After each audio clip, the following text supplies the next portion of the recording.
Thank you everyone for coming by. Today's video, we're going to go ahead and be basically building 5 workstations for one of my clients here. They're all going to be the same systems, but it's going to be a great opportunity to go ahead and chat with you guys as I go ahead and build these workstations out. I think the total for all these systems is close to about $5,000, so it's pretty a lot of money I had to put out to go ahead and build these, but we're going to go ahead and get these all installed for the customer coming up shortly.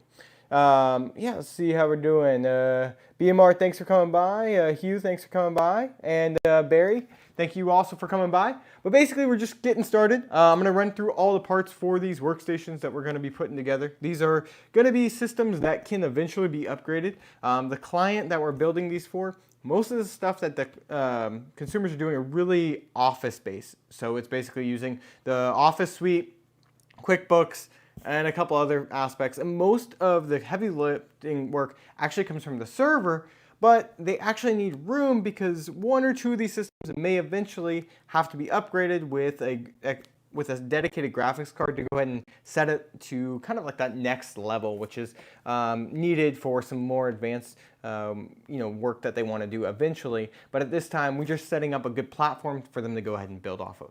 So let's go ahead and run through the hardware, as it looks like a bunch of people are stopping by now, and we can go ahead and talk about what we're working with. So as far as the hardware that we're working with, pretty much at the heart of everything, we got our Intel Core i5. This is their 13500. I believe it's a 14 core, so it's 8 P cores, 6 efficiency cores. So it's a really solid workstation chip, because for what they're doing, this is going to be more than enough for the next 5+ years to be able to handle all their workloads. So we're going to get that out of the way. As far as storage, which I kind of decided I wanted to go ahead and do NVMe storage just because we wanted something very fast. So at least when they're loading up things or have to access different things, they can go ahead and access them quite quick. I believe this drive will operate around 5,000 megabytes per second, which is really really fast. So this is going to be the drive we're going to be using. Our motherboard of choice today is this Asus Prime B760 Plus D4. I love the Asus Prime boards. Are always really reliable for me. Great little workstation boards. They have tons of features and pretty much everything that you need to basically power up your system. So that's what we're going to be using there. For RAM, again, these are workstations, so 32 gigabytes was essential. So we just got some Corsair Vengeance LPX. Some of my favorite RAM kits to use just because they're super affordable. They work well. Don't have a lot of issues with them, or I haven't ran into really any issues with them in the past. So let's go ahead and keep moving on. What else we got? We got this Corsair CX 650M. This is way more than they need. But again, like I said, these systems will eventually be upgraded with graphics cards over time, depending on the program they decide to use. So we're going and building out a platform that they can work with in the future. And this is a great opportunity. If you were to go ahead and buy these parts to go ahead and build out a system, I'll say one thing is this power supply is going to be able to handle most mid-range GPUs because it's at 650 watts with the CPU. So if you want to go all the way up to something like a 3060 Ti or a 4060 Ti 16 gigabyte, or even you might be pushing it on like a 4070, or on the other side for AMD, like a 6800 XT should be fine running on a 650 watt with this CPU. And thanks for the roses, Jimmy. I really appreciate it. Thanks for stopping by and giving those. And then for our case, we're going to be using the Fractal Pop Air. The reason I chose this, it's all black. We got black side panels. We don't really need a fancy window or anything for this case, just because these are going to be sitting in an office environment. They just need to be great airflow. I believe these come with 2 or 3 fans already, which is great, and they're fairly affordable, which makes them just a really nice system, and they're really easy to work with, which I like for when I'm having to build 5 systems all at once. So anyways, that's all the stuff that we're going to be working with here today. I got a whole bunch of hardware behind me, and let's go ahead and dive right into this. And if you guys have any questions about tech or anything, we'll go ahead and just talk about them as we go through the process. Questions on builds or anything like that, we'll go through them. All right, let's go ahead and pull this out of the way. We don't really need the case anytime soon. We're also going to need the power supply out of the way. Let's go ahead and just start working with what really matters, which is the main components here. as we have our CPU, RAM, storage, and a motherboard, which we're going to go ahead and put together. So let's go ahead and just open these up. I believe we got some tape on all of these. So let's just pop this up and go ahead and grab get the plastic off of them. And let's get all these devices go ahead and out of the way. There we go. And we can get into this one with just one more piece of tape. All right, now we have everything we need to basically get the main part of the computer built. All right, so we got this board. Let me go ahead and flip to our overhead view, and let's see how that looks. I think that's pretty good. There we go. All right, let's go ahead and get the system built. So this is our ASUS board. Only thing we're really going to need in this case from this board is the M.2 screw and the actual I/O shield. Everything else we can pretty much just forget about, because I don't think there's any other thing of value in here that we need here. So let's go ahead and pop that down, because we're not really going to be dealing with a ton of stuff that we have to plug into this system because we are doing NVMe, which is one of the big benefits. So, and if you guys are just coming by, sorry about that little noise right there, we are building some workstations, so I hope you guys are enjoying it. If you do, make sure you guys share this with some other people, just so they can go ahead and join you. So let's go ahead and get this system going. So for the CPU, like I said, we have the 13500. The reason for this choice is that it allows for, the kind of middle ground for CPU options for like a workstation. It's not super power hungry either, which is great for efficiency purposes. So let's go ahead, and we can pretty much use the stock cooler for this CPU without having to spend additional resources to go ahead and upgrade the system further, unless that's necessary down the road. All right, so we got the CPU here. Anytime you're installing the CPU, just pop down the latch, especially on LGA 1700 sockets, open it up, and then take your CPU out of the little cover, and we'll just go ahead and carefully hold it by the corners and just place it down. Now all we gotta do is just pop that off. The little plastic cover will pop off for you. But always, like I said, always hold on to this. This is one of the things that so many people forget. Hold on to these covers. This is important for your warranty if you ever have to RMA your board. So something to keep in mind. I also recommend keeping these clamshells on hand, because if you do take your CPU and you want to sell it, this is the best way to sell it. Same thing, if you're selling your motherboard and you're going to ship it, with anything that has the LGA, or where the pins are actually on the socket instead of the CPU, you're going to want these covers to go ahead and prevent further damage from your components, so you don't have to deal with any issues if you're selling them like somewhere like eBay, where somebody tries to claim that it was damaged because of your faulty packaging. All right, Johnny, thank you for the love. I really appreciate it. And let's go ahead and get our CPU cooler installed. So we're going to use the stock cooler. I've been quite impressed with the stock cooler from Intel, their newer one. It's perfectly fine for this low wattage CPU. And again, like, this is just a workstation, so we don't need anything too powerful. So all we got to do for this, we're going to kind of run the cable up so we can go ahead and tuck it behind the actual motherboard and then bring it back through once we plug it in. So to install these, super easy. Basically, you just line it up with the holes on the motherboard, and you just go with the corners, push in, and that CPU cooler is now installed. And then we're going to go ahead and look for our CPU fan header, which is this one right here, off to the left. There we go. So basically, we can go ahead and tuck this cable up. We'll go ahead and hide that once we're inside of the PC case. And honestly, we don't have to worry too much about hiding stuff, because this PC case is actually, there's no side panel. So it's a little easier with, handling the actual look of what it'll look like once it's done. So let's go ahead and just throw this box back in place. And we'll just set all of this stuff actually off to the side. It's probably easier for now. And let's go ahead and keep on moving. So we're going to do our RAM next. So the RAM, we're going to be doing 32 gigabytes. We'll use slots 2 and 4. I decided to go a DDR4 motherboard. Keeps cost down. And there's no real benefit for what they're using to go ahead and go all the way up to something like 64 gigabytes or to go to DDR5. So that's why we went ahead and chose this kit right here. But they do get some benefit from going to 32 gigabytes, especially because there's a lot of, when you're in an office environment, a lot of times you're going to be doing multiple things at once. So you need to be able to have multiple tabs open, multiple tabs open, multiple programs, and stuff like that. All right. So we got that out of the way. Let's go ahead and move on to our storage device, which we have our Sabrent Rocket NVMe 4.0 drive. Absolutely love the packaging they put these in. They put them in these nice hard cases. But yeah, there we go. It's such a beautiful drive too. I'm actually really impressed with a lot of the work that Sabrent has done, because they're a much newer brand than a lot of other companies. And I've used a lot of different things from them, like their drive enclosures and stuff like that. But I've actually really liked the SSDs they've been putting out. So we got to go ahead and just unscrew this little cover right here. We'll just put it in the first slot, make things nice and easy. And we'll put the little cover.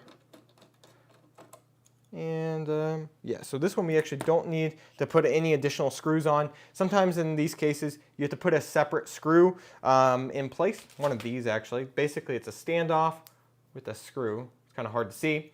But basically, yeah, you put these in and it allows you to keep it elevated so you're not like pulling the drive down in any wrong direction. So we'll go ahead and get this drive installed. We'll go ahead and stick it into the M.2 slot and pop that down. And then before we install this, we want to make sure, this is something people forget all the time, make sure you take off the plastic off of your thermal pads. Because the thermal pads, they won't work if there's a plastic barrier in the way, or they won't work well. You'll end up with some issues.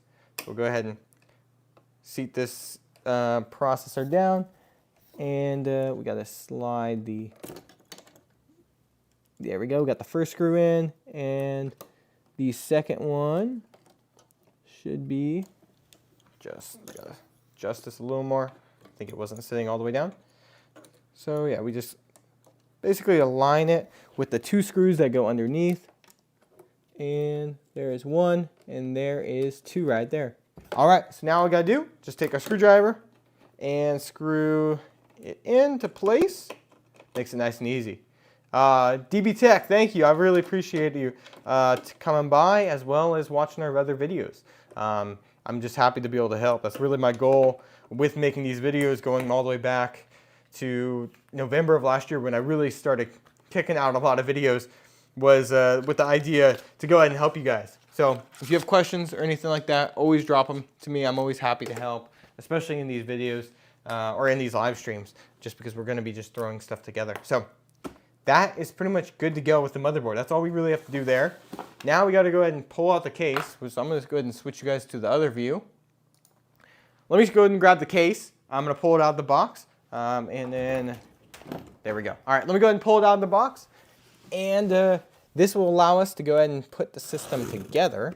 And then what my plan is, I will hopefully, I've got to find a keyboard and mouse. But what I need to do, I think I'm just going to get these systems assembled, make sure they're booting and getting a visible screen. And then what I'll do is I'll come back afterwards, and I'll go ahead and configure Windows for the customers afterwards, just because we do have some setup requirements for their office environment. All right, just pulling this case out. It does come with a, that's to go ahead and mesh dust filter for the top of the case. And then besides that, I just gotta slide this guy out. And oh, you follow on IG? I really appreciate it. Thanks for coming, watching over there. But yeah, we have content on all platforms. Try to make things as easy as possible to go ahead and see what we're working on. So we got the case. Let's just pull out of the plastic real quick.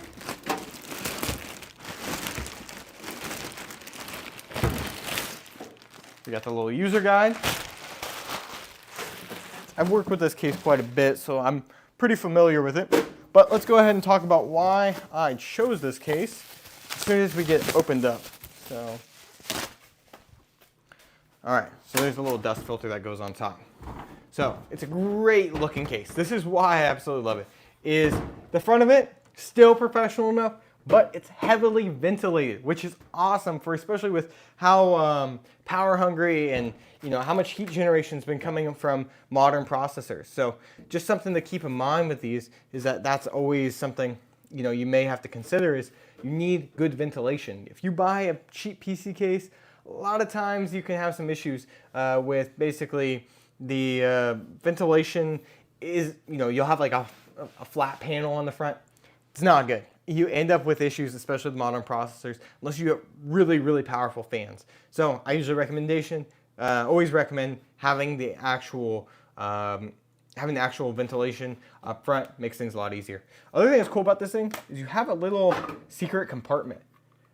I know my customers really don't need that, but as somebody that handles their IT stuff, one of the options I've thought about using this for is some of the spare hardware that's required for their system. Just keep it right there. Or if I have other materials that I need to keep there. But if you have the case yourself, what's cool about that is you basically can hide something nobody would even know about it unless they've seen this live stream or they follow the PC industry. But anyways, let's go ahead and pop off these rear panels. And I do want to talk about these. So it has captive screws, which is always a huge plus in my book, because when you're dealing with computers, you already have enough screws that you're taking in and out of the PC. You might as well, in my opinion, have 4 or less that you really don't have to touch. So got that panel, and we got both panels off. And so this is the inside of the PC case. So it's pretty basic, honestly, but you get 3 fans. So you get 2 nice 120 millimeter fans up front, and then 1 right here in the rear. So you can get plenty of airflow without having to spend additional resources on buying some extra fans. So let's go ahead and get this system built. What I'm going to do right now is just grab all the hardware. So when you buy a PC case, you're always going to get a bunch of like hardware for your screws, for your motherboard, and everything like that. Another good thing to hold on to going forward after you have the system built is any additional screws that came with your system. Make things nice and easy. So on this one, I believe they use the same screws for their M.2 or for their SATA drives as well as for the motherboard, but let's just double check. So our mounting screws, so accessory contents bag. Just got to go to the first page, I believe.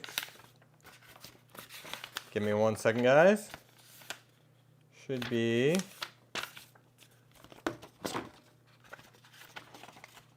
accessory contents. Accessory bag. Okay, so what was this? So we got M3 mounting, and we have the 8. I'm pretty sure it's the M3 because there's usually 9 screws on most motherboards. So I'm pretty certain on that. Let's just double check though. Usually like to, yeah, absolutely, the specs of the systems that we're building. So we're doing a Core i5 13500. We're doing 32 gigabytes of Corsair Vengeance LPX.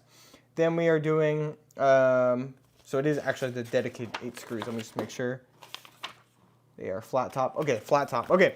Yeah, anyways, yeah, so 32 gigabytes of DDR4 LPX from Corsair.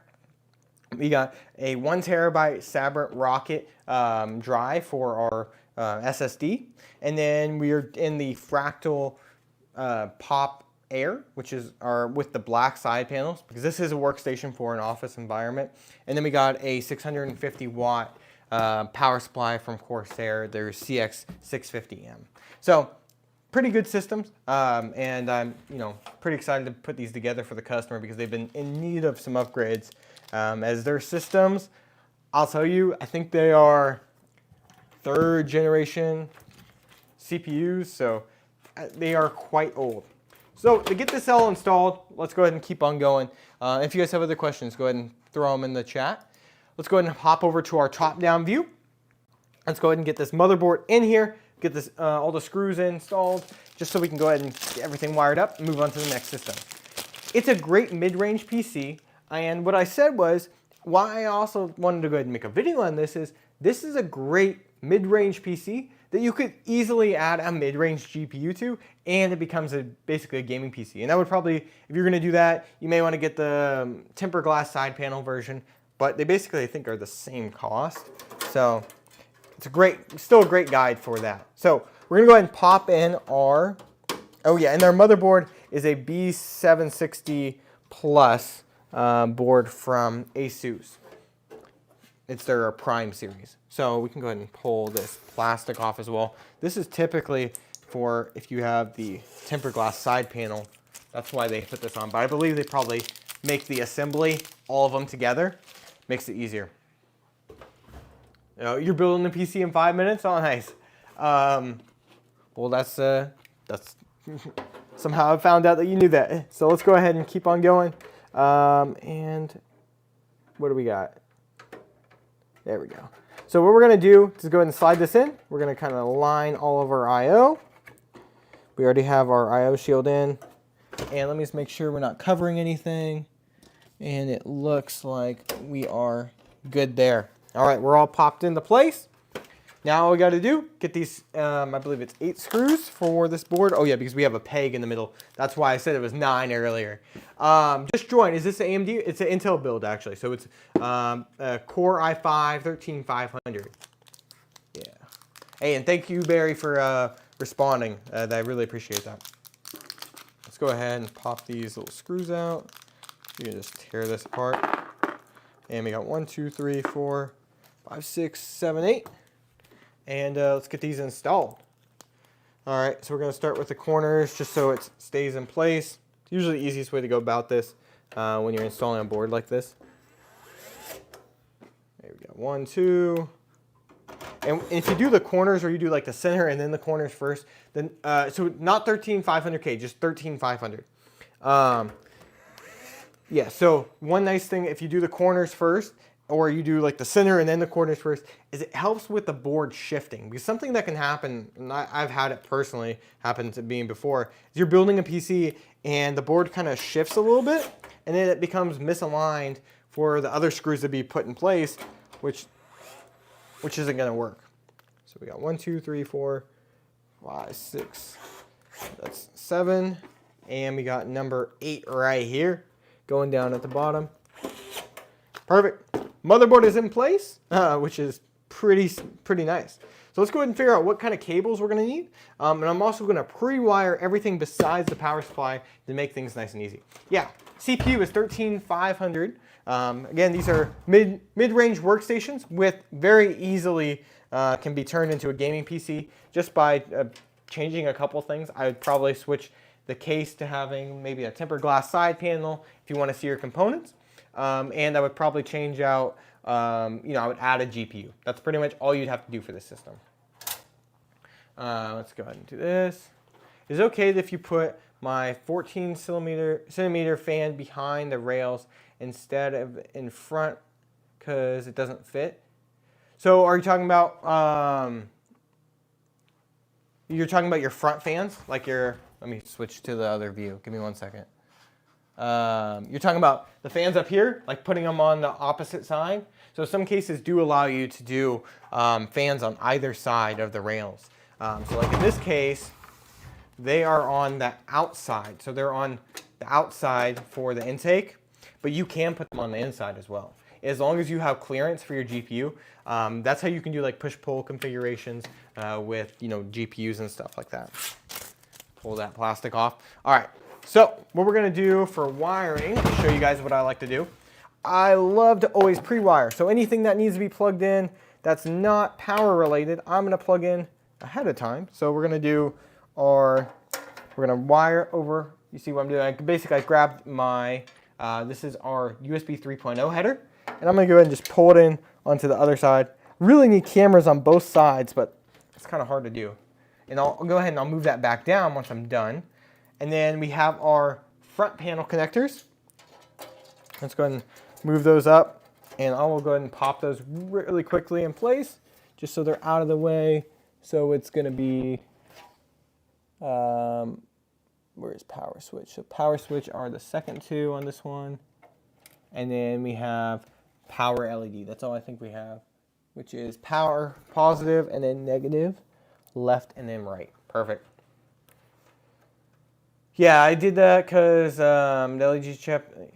Yeah, so if you have some of the, as long as you have the fan oriented the same direction that you want to go ahead and keep it for intake, then my recommendation in those circumstances is that you just want to, yeah, you normally, it doesn't really matter all that much the direction that, what side they're on. You're just going to be a little more limited in some of the stuff when you're going ahead and, when you're trying to fit your GPU. I think somebody just sent something. Hey, Ethan, thank you so much. I really appreciate it. Thank you for sending the heart. And Staff Tech Computers, I also really appreciate you sending the heart as well. I really thank you so much for coming out. I really appreciate it. Yeah, and if you guys have more questions, just throw them in the chat. So, and then I'm going to go ahead and, what I'm also going to do in this circumstance, I'm also going to grab my HD audio cable. Always kind of the thing I want to do first is get these cables pre-wired when I can. So let's go ahead and let's pop that guy in. And then this will give us kind of a good, especially if you're working with a lot of cables, if you get this stuff taken care of first, it's much easier to get things taken care of. So only thing is, sometimes you'll have to pull this HD audio cable back out if it's a tight fit with your power supply. I think this power supply is a little thin on the thinner side, so that shouldn't be as big of an issue. So yeah, let's go ahead and see what else we got. So we got those cables out of the way, and then we got fan cables up front.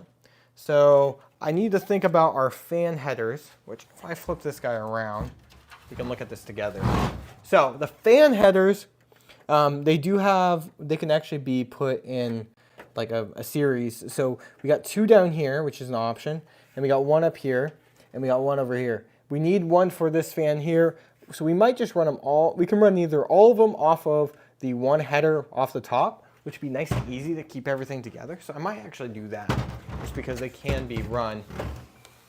And we really don't need to do a ton of configuration with these fans. So let's go ahead and pull these cables back, just so we can get them all together.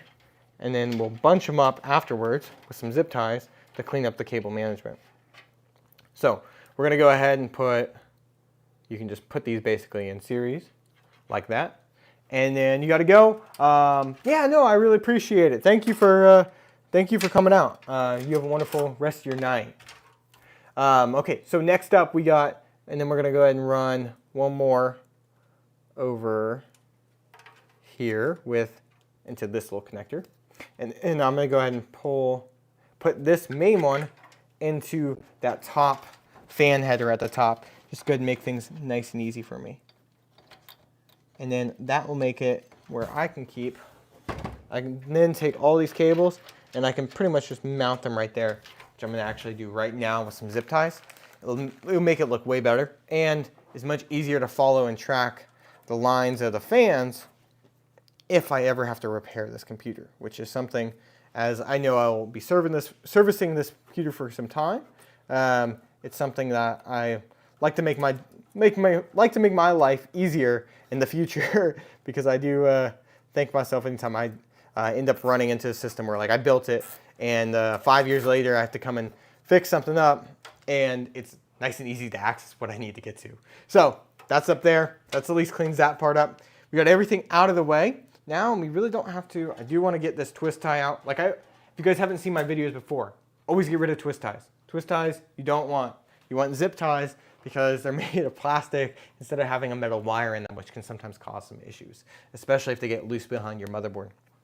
All right, so we got everything else out of the way. We really don't need to do anything besides get our power supply installed. And our power supply is gonna really not even need half the cables that we're putting in, because we just need our 8-pin power cable and our 24-pin, which, because we don't need the GPU, but we'll hold on to all the other power cables for some future, future upgrades. So it'll be a nice, easy install here.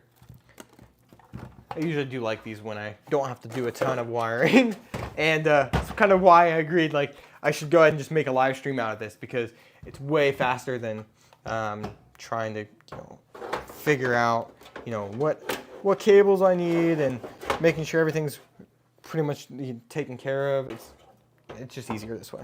All right, so we got that power supply ready to go. Usually screws in here for it. Yes, there are.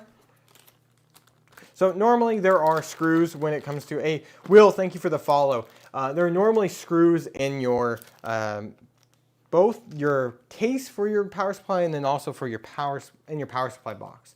I usually use the ones in the power supply box just end up working out better for most cases, unless they are very specific for your case, which is pretty rare. Most of this stuff is pretty standardized. So what I'm just doing right now, I'm just screwing this power supply in, and we'll go ahead and be able to fire the system up in probably just a minute or so. Shouldn't take probably more than 2 minutes to clean everything up, close it up, and just power it on. Make sure we get display out and everything.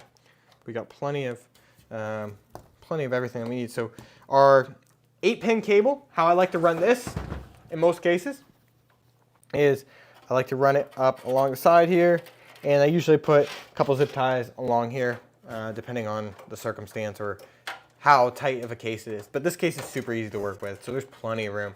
Hey, staff tech, appreciate it. So yeah, we're just gonna go ahead and pop this 8-pin connector in place. See if you guys can see that. It's a little kind of small. The wiring's kind of the hardest part to stream, I've found, just because it's not something super easy for you guys to see. And I'm gonna throw this 24-pin as well through right here.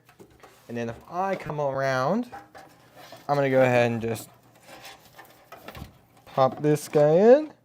Nice and easy right there. Sell that, or are you building it for a customer? I'm building this one for a customer.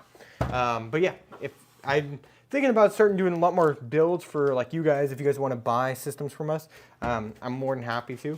I'm working on some concepts for that right now. So we'll probably have an announcement if that ever happens. But for right now, these are really just local customers that we're servicing. This is a business client that I worked for a while.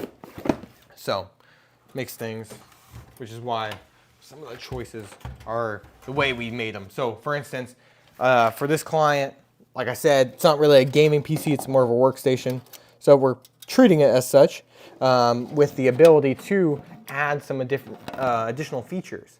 So how much does it cost? So I think this system, I have all the parts listed on the, I think all the parts I have listed on the description of the YouTube live stream. I can't remember what the system ended up costing. It's probably somewhere between like $800 and $1,000 as far as the actual hardware itself. That's kind of where the system is as far as the cost of the hardware that's in here. I can't remember exactly what it was, but somewhere around there. I can't. I have a bunch of PC builds I'm working on, so I can't remember exactly what this one was, how much we spent on the hardware. But yeah, I had to buy 5 of pretty much everything because we needed 5 identical systems for the office. So I'm just cleaning up that 24-pin cable back here, the back, and besides that, let's go ahead and just pop. Yeah. Yes, I'm in the US. Yeah, let's go ahead and pop that down right there. And so we got the cables pretty much cleaned up enough for at least now. And I can always clean them up later after the stream. But I want to go ahead and move forward. So let's grab power cable, plug that guy in. Let's make sure that the system posts. And then what I can do is I can actually just install Windows later with these systems. So let's go ahead and just get power. Go ahead and plug in our HDMI cable. Looks like I have, gonna pop something down. Give me 1 second. Just gotta go ahead and one of the little tabs got stuck on the HDMI. Is the RTX 3060 and 1140? Yeah, that is a good combination. I mean, if you're gonna go with the later like 2 generations back on your CPU, that's definitely a good spot to be. And sounds like it might be a good fit depending on your circumstance. I usually like to buy things latest generation whenever I can, just because of longevity purposes. So for instance, in this case, it wouldn't make sense for this business client to go ahead and buy something, 2 generations back. But if that's hardware you already have, then that's a perfectly good fit. So let's go ahead and pop this little tab back out. Or we might have to use All right, give me 1 second. Just popping this thing. I got a little stuck right there. I didn't know components are so expensive. My RC 6600 for 280 brand new. The PC you're building would cost $400 for less. Really? Wow. Yeah, no. The hardware itself. We just basically we have pretty much how our builds normally work is we have for like a business client, they have a service contract fees. They're a little different. So that is something that, you know, their pricing is a little different with how things work, but it's basically the price of what the parts are on Amazon plus their set fee. Sorry, came in late. What are the configuration of the workstation? Yes, absolutely. Let me go ahead and fire this up. Let's make sure it works, and I will tell you as I turn it on. So turn the system on. Let's see if we get some display out. So the system it's a 13500 CPU it's i5.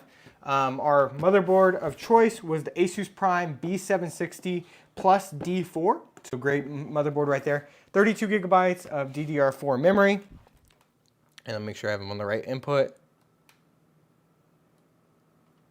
Yeah, we are. Let's give this a second to load up. Yeah, so we got 32 gigabytes of DDR4 memory. We got another a 1 terabyte Sabrent Rocket drive. And then we have a 650 watt CX 650M from Corsair. Looks like, there we go, new CPU installed. Awesome. So the system is working. We can go ahead and just close this one up, and I will configure everything later on this one. So let's go ahead and just close this guy up because it's ready to go. And these systems will basically be probably either configured on site, or I'll just do a little bit of configuration here before taking them on site. So that's there, and we'll go ahead and close up the other side so you guys can see. System's good. We got it posted. And I believe we have everything showing up right.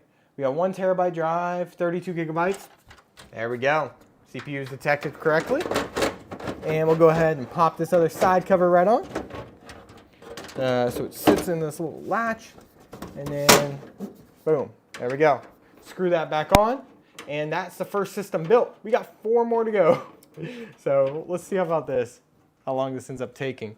I think I should be able to get them all done without an issue. All right, so we're just gonna go ahead and turn this system off, and I'm gonna set this thing off to the side because we do not need it in the way for now.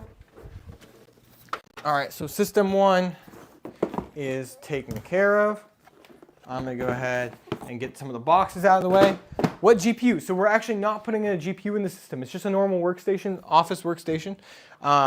But my recommendation is if you did want to go ahead and put a GPU in this system, I would go ahead and recommend something around like if you were gonna go last generation 3060 Ti, this generation, the 4060 Ti 16 gigabyte card is probably the best fit for this hardware. If you wanted to go ahead and put something in there, you know, that's gonna be a really nice mid-range gaming PC. It's gonna give you plenty of, you know, be able to play pretty much anything there.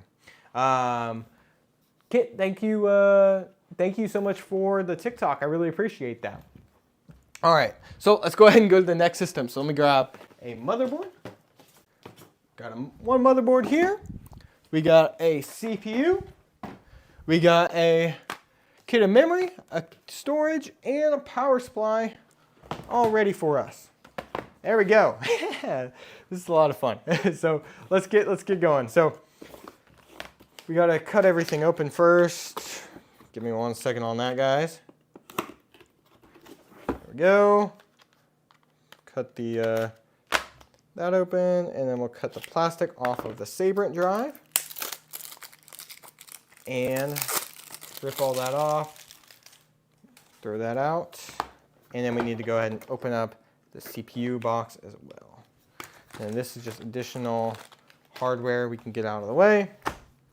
All right, let's get our motherboard out. So only thing that we need in here, like last time, is the I/O shield. All right, and then we can go ahead and pull this board out right here. So all you guys joining in, I wanted to talk to you guys a little bit about something.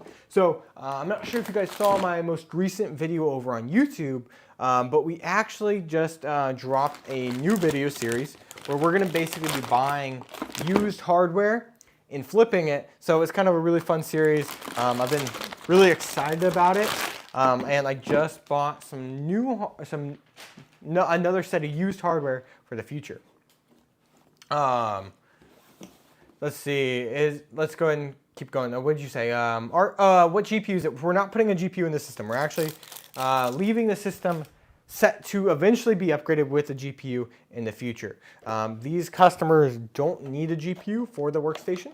It's basically set to eventually have one because there are a couple people that they will eventually be hiring that may need one for some, basically some like light CAD work. But for the work they do, most of it's like office productivity work right now.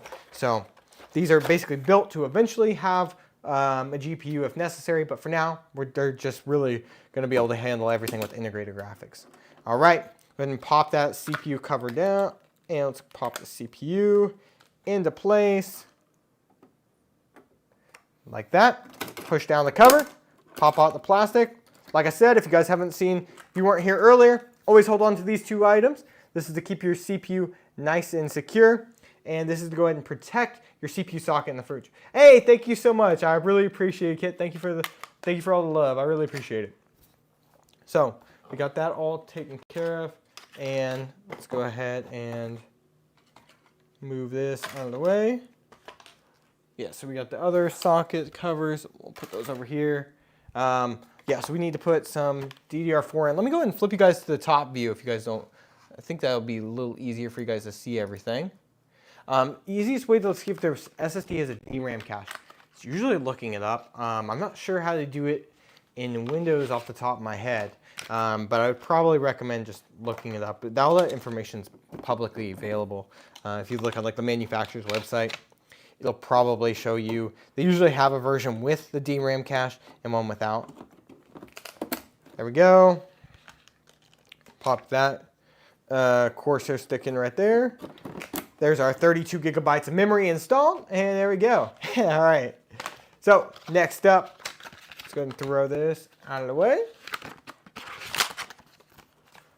All right, second kit of memory taken care of. And let's go ahead and throw our CPU cooler on. Again, we're just using the stock cooler. It's all we really need for this customer. Yeah, I really appreciate it, Kit. Thank you so much for coming out. I saw the love that you're sending. If you have any questions, just let me know. Happy to answer them for you. All right, there we go. We got the system. We got the CPU cooler. Like I said, the CPU cooler is super easy to install, the stock one. Just push, push, already installed. There we go. We're going to put these in like that. Like I said, the reason I do this, it's easy to tie up at the top and out of the way. So we're going to go ahead and slide all this back together. Put our box for the CPU together and slide in the paperwork. And we can now throw this off to the side and out of the way. Now let's go ahead and throw our SSD install. Get our SSD installed. This is this Sabrent Rocket NVMe 4.0 drive. Comes in these really cool cases, like I said earlier. And we'll go ahead and just pop this drive in. Just have to do 2 screws. 1, 2, and that thing pops off. We're gonna need to make sure we take off this plastic right there before we get this all installed. All right, pop that drive into place. Pull the plastic off of our, off of the actual heat sink right here.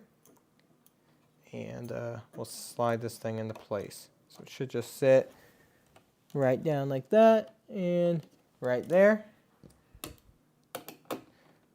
And we'll go ahead and get this thing screwed in.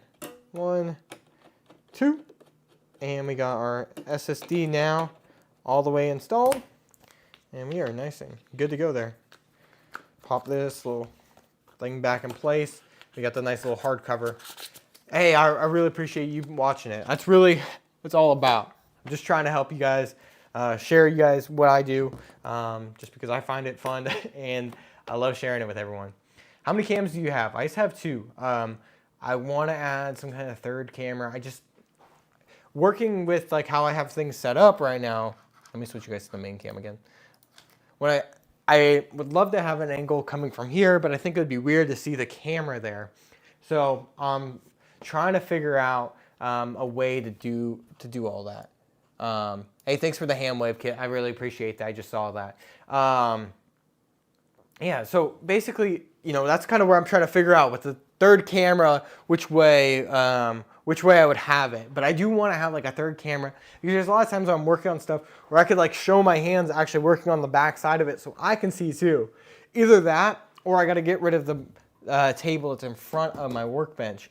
But I use that for stuff. So like I have the monitor right here to go ahead and see what you guys are saying and everything like that. Thanks for the other heart, Kit. So yeah, it's kind of like a tough situation trying to figure all that out. Prototype engineering, thanks for coming by. I really appreciate it. Yeah, so I have a home-based shop. That's how I operate right now. Am looking for a larger shop to go ahead and do more systems and stuff like that and videos, but I haven't got there yet. Eventually, one day. Been looking for a long time though. My motherboard got damaged. Got a replacement board, but the boot sequence leaked. Boot sequence is linked to company server. Is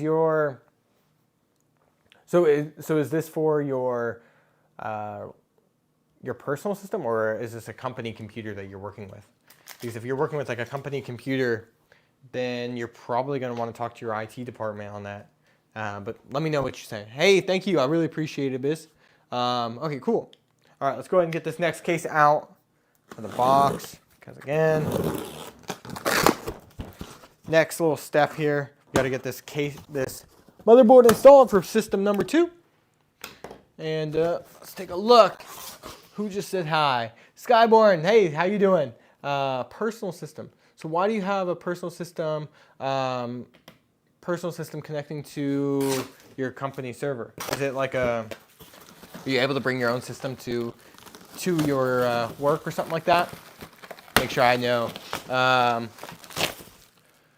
many years have I've been doing this? I have been working, doing IT work for about it'll be 9 years this December, and I have had this business for 8. So I've been operating a solo shop pretty much for about 8 years. So I've really enjoyed it. It's been able to be a lot of fun, and I honestly wish I started creating more earlier, because that's really been one of my favorite things to do recently. Gonna get shocked a little bit from the styrofoam. Pop these back in. And let's pull this system out. All right, guys. So, like I said earlier, I chose this case because it's got a bunch of nice like basic features that I hope, I think everybody liked for, these workstations. It's got 3 fans, which is huge for like a budget case. I think this one's only like $80. So it's not expensive by any means. Yeah, so $80. So yeah, $80. It's got 3 fans, built really well. I've always loved fractal cases. They are just always built great. Never really had any issues. They're easy to work in. You're not worried about like cutting your finger off like some of the cheap cases you'll see online. That's my issue. Hey, thank you for the big love. I really appreciate it. Hey, thanks for the cat paws. Thank you so much. I really appreciate all the love you're sharing. But yeah, so the reason I choose this case for this system, again, because we're working with business clientele, they just want the systems to be nice and simple. So it's great. This is a great fit for what they need. So yeah, you guys want to see the inside of the case. So yeah, you got 1 fan in the back, 2 up in the front, and there you go. Hey Maverick, I really appreciate it. Thanks for coming out. Staff Tech. So what's my YouTube? It's just the same name. So it's under Matt's Computer Services, just like our TikTok and Instagram, as well as our Threads profile. So yeah, go give us a subscription over there. We really appreciate it. Check out some of our content. We just posted a video. I haven't done a ton of long form content, but I am kind of bringing that in now. That's one of the things I've done these live streams for, just kind of get used to it, because I've done long form content before, but I've kind of gotten back to it with a new concept that I'm working on. It's basically like a flipping series. So I just started it. I got a computer. You can watch the video, but basically I bought a computer sight unseen basically for 350 bucks. It was sold last year for almost $1,500. So that's pretty. So it was a pretty hefty discount. So I was pretty excited about that. Let me go ahead and push this light back just a little bit. I think it'll help with the. There we go. I think it'll help with the color. All right, perfect. So that's kind of. So I was definitely, super excited to work on that video. And we just so we did is we bought the system sight unseen, ended up having an issue that caused the system to not turn on. So basically in the video, we got the system fixed so that we could go ahead and sell it. And it looks like we're gonna probably be able to make a few $100s in profit based on the fix that we were able to find for it. So which is really cool and something I really enjoyed doing. Thank you for teaching how to learn how to fix stuff. Hey, I really appreciate you just watching Art. I'm always happy to help. All right, let's go ahead and get this motherboard installed. So we're gonna go ahead and hold the system by the cooler. It's the easiest way to hold a system. You really don't wanna hold it by anything else. If you can hold it by the cooler, it's usually the easiest way to work with it. And then you're gonna go down, usually with these systems, and then you're gonna kind of slide the system into place. So in most cases, when you have an IO shield, you wanna go a little low to go ahead and get underneath all of the metal hold down pieces. And there we go. And luckily in this case, I just realized I had the wrong view on for you guys. So sorry about that. But anyways, the actual motherboard, I just put it in place. The nice thing is it has a little standoff in the center that holds your motherboard in place. You don't really have to worry about it sliding around. So it's kind of something I always have to look for. Dimes, thanks for coming by. How are you doing today? Is there an issue, sir, if we use DDR4 and quad channel? There's no, outside of the servers, there's no quad channel. If you're talking about 4 sticks of RAM, that's still technically dual channel.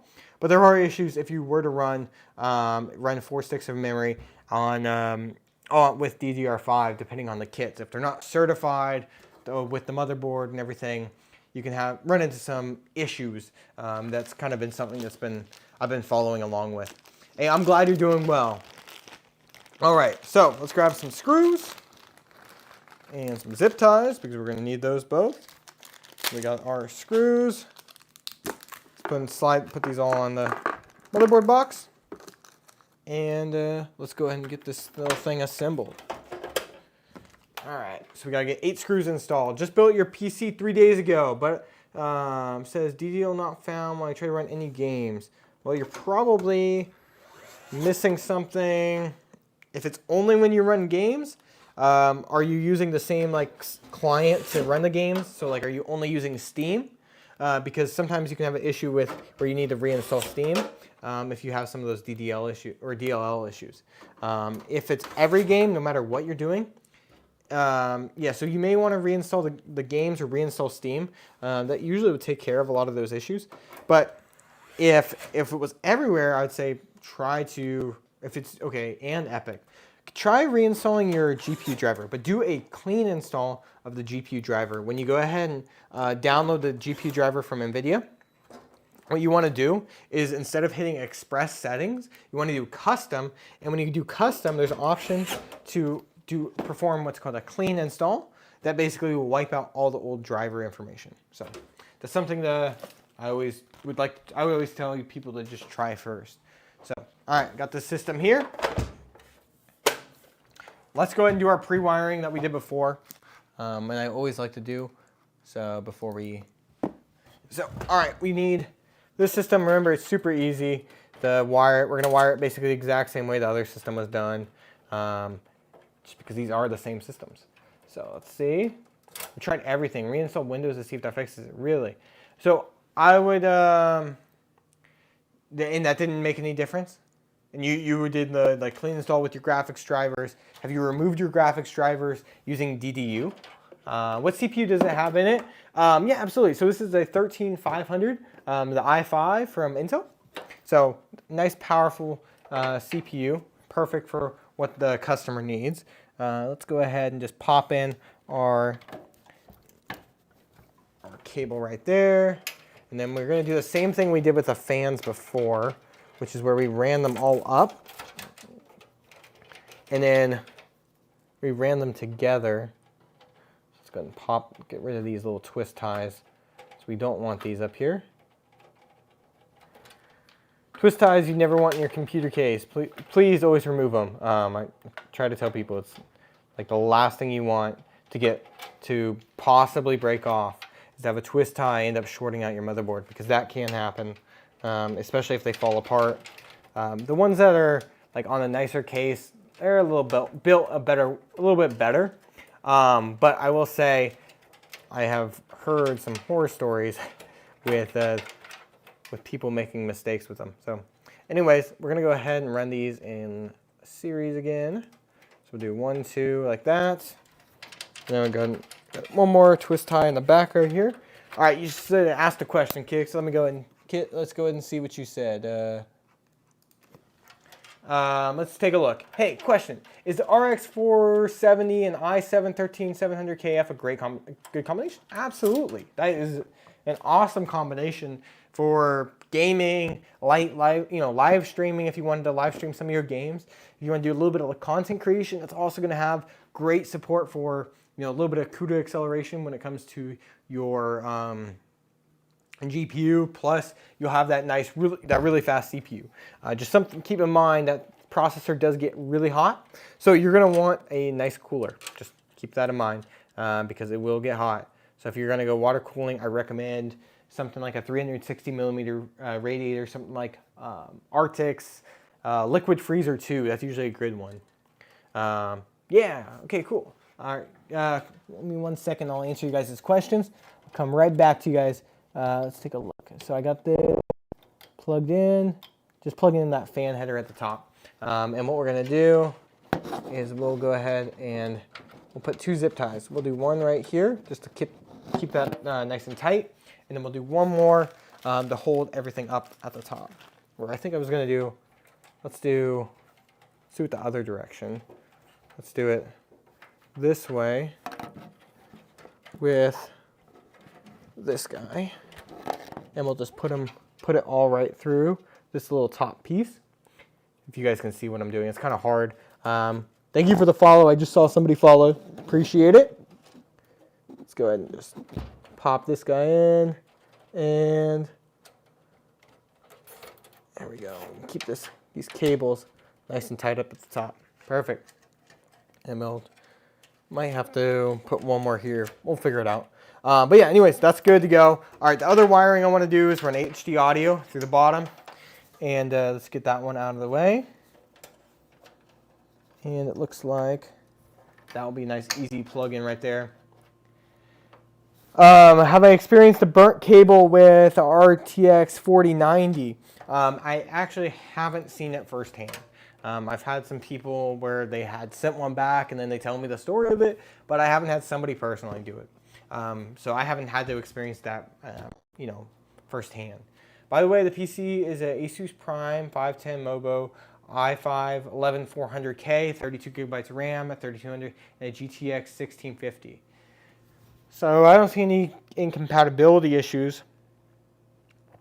So you don't have internal graphics, so you can't test with that. Yeah, I mean, I don't see anything just from that off the top of my head that would be causing the issue. If you're experiencing an issue with Windows every single time you try to load like a game, it sounds like a driver issue. Typically, that's the most accurate, like the first assumption I would make from it. If you get an error every single time you try to load up a game engine. So, but if you're still having an issue, you may have to just DM me later, and I can always help out. Is 120 liquid 120 V2 RGB good for the CPU? Yeah, 11400K 400. It's not a very hot CPU. That's not bad at all.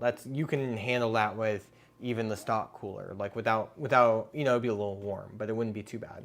Anyways, so we got the system pre-wired. We're gonna go ahead and I gotta go ahead and actually we'll cut the zip ties afterwards. Let's get this power supply installed and we'll go from there. Yeah, but so the 4090 burnt cables, like I said, I haven't seen those firsthand just yet. But I've had people tell me about, like, hey, this is what happened to my GPU, and I had to RMA it, but I haven't had it like where somebody brought it in because of that issue. Most of the time, those people took care of it themselves, and then they had me do something else. Or they're like, oh, I don't want to deal. I had one where somebody did that. They got the new GPU, and they're like, hey, can you install it for me? I don't want to accidentally have it happen again. Thank you so much, Kit, for the gift. I really appreciate it. Tiny, hey. That's funny. All right, cool. What else? What other questions do you guys have?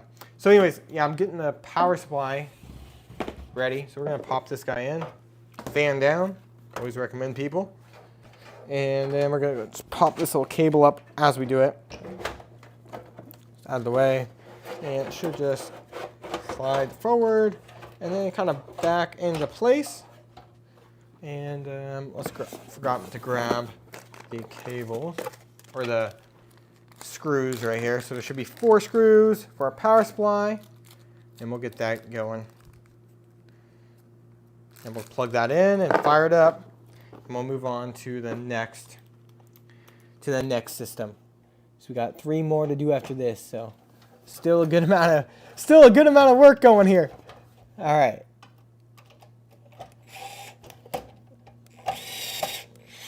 Perfect. There's one. So I was working with other games before, just to make sure I'm on the right page with you.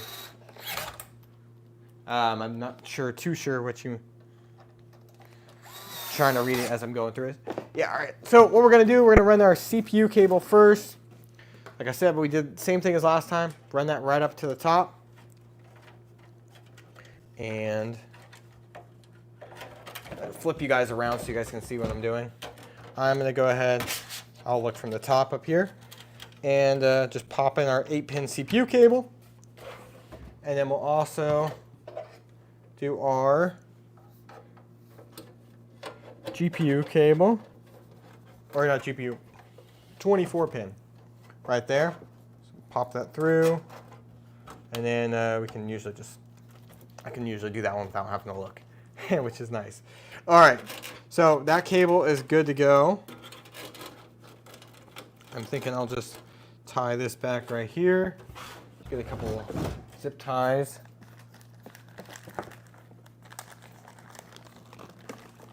Not really what I'm looking for. Come on, give me a zip tie. There we go. So I'm gonna put one zip tie just to hold everything in place, going under and around right here for the 24-pin cable, as well as the that's also for the cable for the, oh my gosh, I'm lost for words, USB 3.0. Oh my gosh. Bolt full next to the motherboard box. Yeah, this thing right here. Thank you for letting me know. Yeah, that was just these are basically for rubber mounts for fans, I believe. But yeah, it's not something we actually need. So, but thank you so much for letting me know. I really appreciate you catching that. Thank you. There's another one. Oh yeah, yeah. We're not using them for anything. It's basically just going to be a bunch of screws and stuff I keep for the customer once I'm done. But there's a lot of repeat stuff for this one. So let's go ahead and let's get this. So this 8-pin cable, we'll go ahead and just run back here with a zip tie. There we go. And pop this thing right into place. There we go. We can put one more actually while we have this system. I think the other one I might have to do this later just to make it easier. Keep the cables down. And we'll pop that right there. And we got some zip ties that we just have to cut. So let's just do that real quick. So let's cut them nice and short. So a little easier to deal with later. All right, perfect. That's good to go. So system is good on the back side.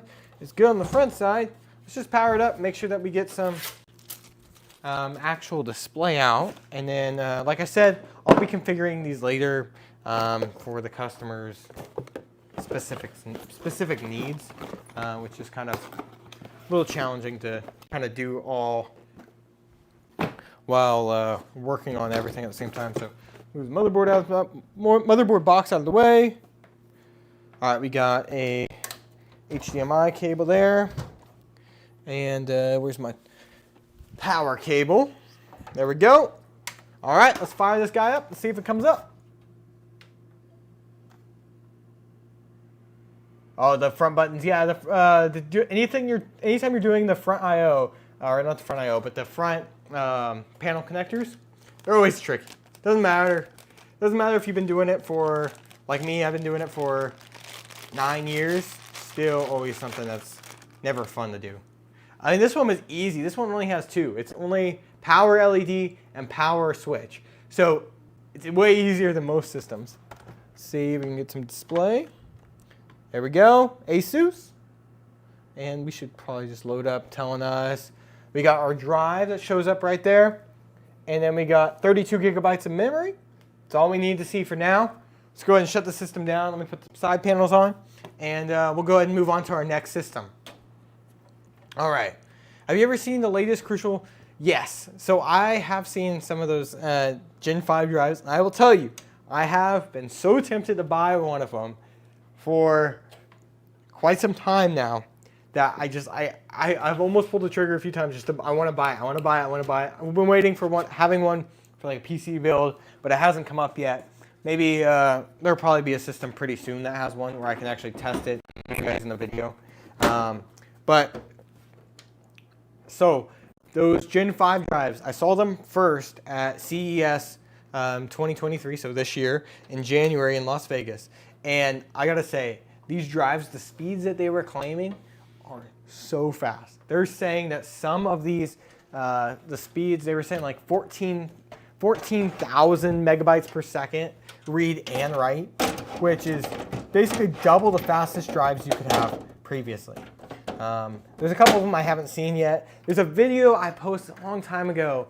In January. It was at the XPG booth, and it had to have a little fan because they ran so hot, which caused because the system was running so hot. Because the systems were running so hot, the issue was that they had these little fans, and it looked like the reference design. They were like blower fans, so they looked like the reference design on the old NVIDIA card. So this is a GTX 780 Ti. That's from our massive untested GPU lot. And I actually have another one of those lots, so stay tuned for that. That's another video I'm working on. Yeah, so that's kind of a crazy thing there. And I am streaming on multiple platforms right now. So I'm on TikTok as well as on YouTube, just so I can go ahead and get both of my largest audiences, just so everybody can go ahead and stop by. Anyways, let's see, Skyborn. I recently swapped cases a couple months back, and I went to the Height Y60. Beautiful case, installed 3 fans on the side, and one of the most painful things to do was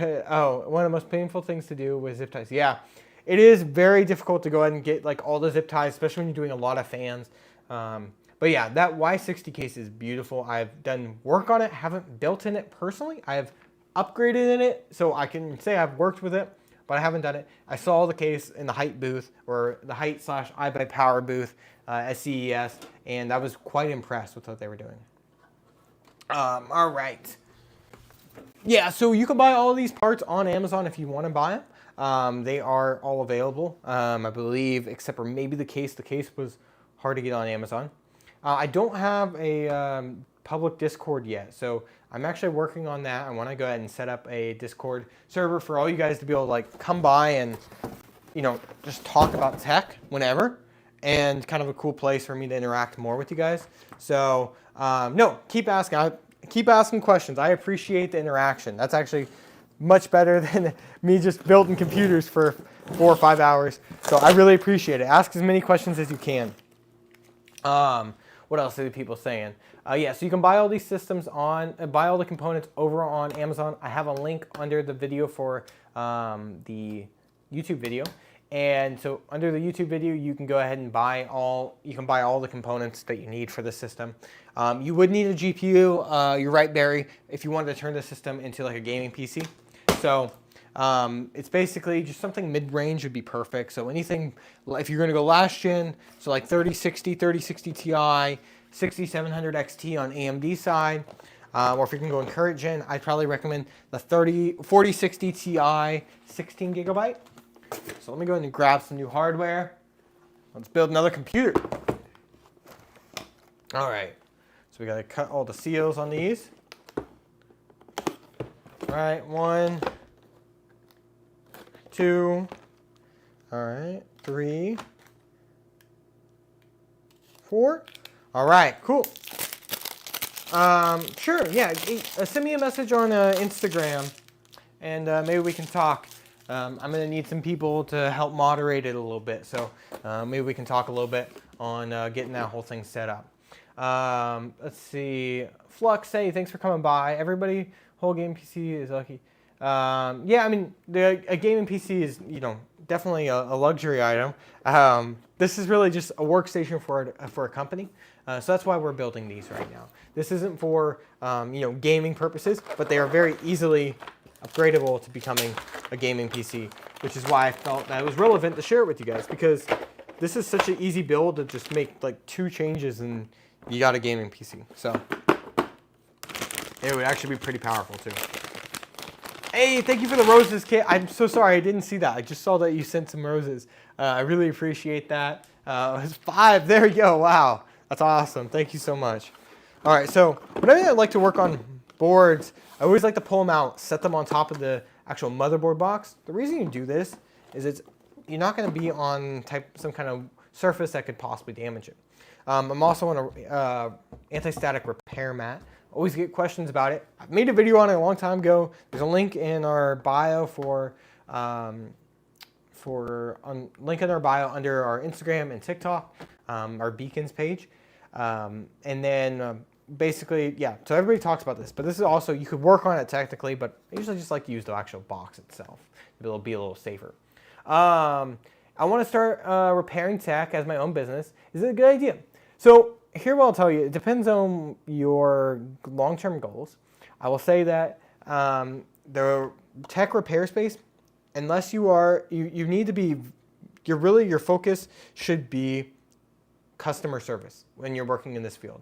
That's the biggest thing. It's not really just about repairing computers. Although I do that all day, every day, it's the customer service aspect that allows you to go from like an average company to a company where you can charge a premium for your services, which is the goal if you're going to actually run a company, because you only have so much time in the day to get as many computers fixed to be able to make a profit. So that's kind of the way to think about that. So yeah, and that's kind of where I've been thinking about it. I am actually working on a possible coaching program to help people start up their own IT business in the future. So that's something, if you ever want to talk about more, I'm always happy to go ahead and communicate with you about it. What else are you saying? Everybody has a what company? So the company I'm building for, they're a local company. They handle basically water resources for people to do like wells and stuff like that. So that's kind of the work that they do. This is really just like office work, but we have room to add a GPU because they have some people that will possibly come in on their engineering department that may come and sit in the main office, and they're going to need GPUs for some work there. Yeah, so what's the job, if you don't mind me asking? What's your job, if you don't mind me asking? Yeah, this is my job. So I do a few things, but the main thing I do for work is I basically build and repair computers. So yeah, I've been doing it for, I don't know how long you've been watching, but I said earlier, I've been doing it for quite some time now. I've been working on computers as a job for 9 years, almost 9 years, and I think as of like 10 days or so like that, I will have worked for myself for 8 years doing basically IT work like this. So it's been quite some time. It's funny, I actually had one of my first customers one of my first customers ever reach out. So it's been, they needed some work done. I actually have to go probably pick up their computer tonight. So that'll be something I'll have to work on later. But yeah, so I mean, fixing electronics since I was 7. Also, I'm going to high school for electrical engineering. So if you are, I mean, I'm not sure how old you are, but if you were that age, like high school through like college, this is an awesome opportunity because you're going to be able to make more doing this than most other businesses that you're able to do as as somebody without a college degree. So if you don't have a college degree available, like you haven't got that far where you're not old enough to be able to finish that. So this is an awesome opportunity. So it's something to consider. And we can talk more later about that part of how you may want to start that up. And you have questions about it, I'm always happy to answer. I mean, how do you get all of those? I looked at the links. They seem mad expensive. Do you get paid for doing this? Yeah, so the customer pays for the hardware. So all this hardware the customer pays for. Like I will, I'll buy the hardware and then we sell it.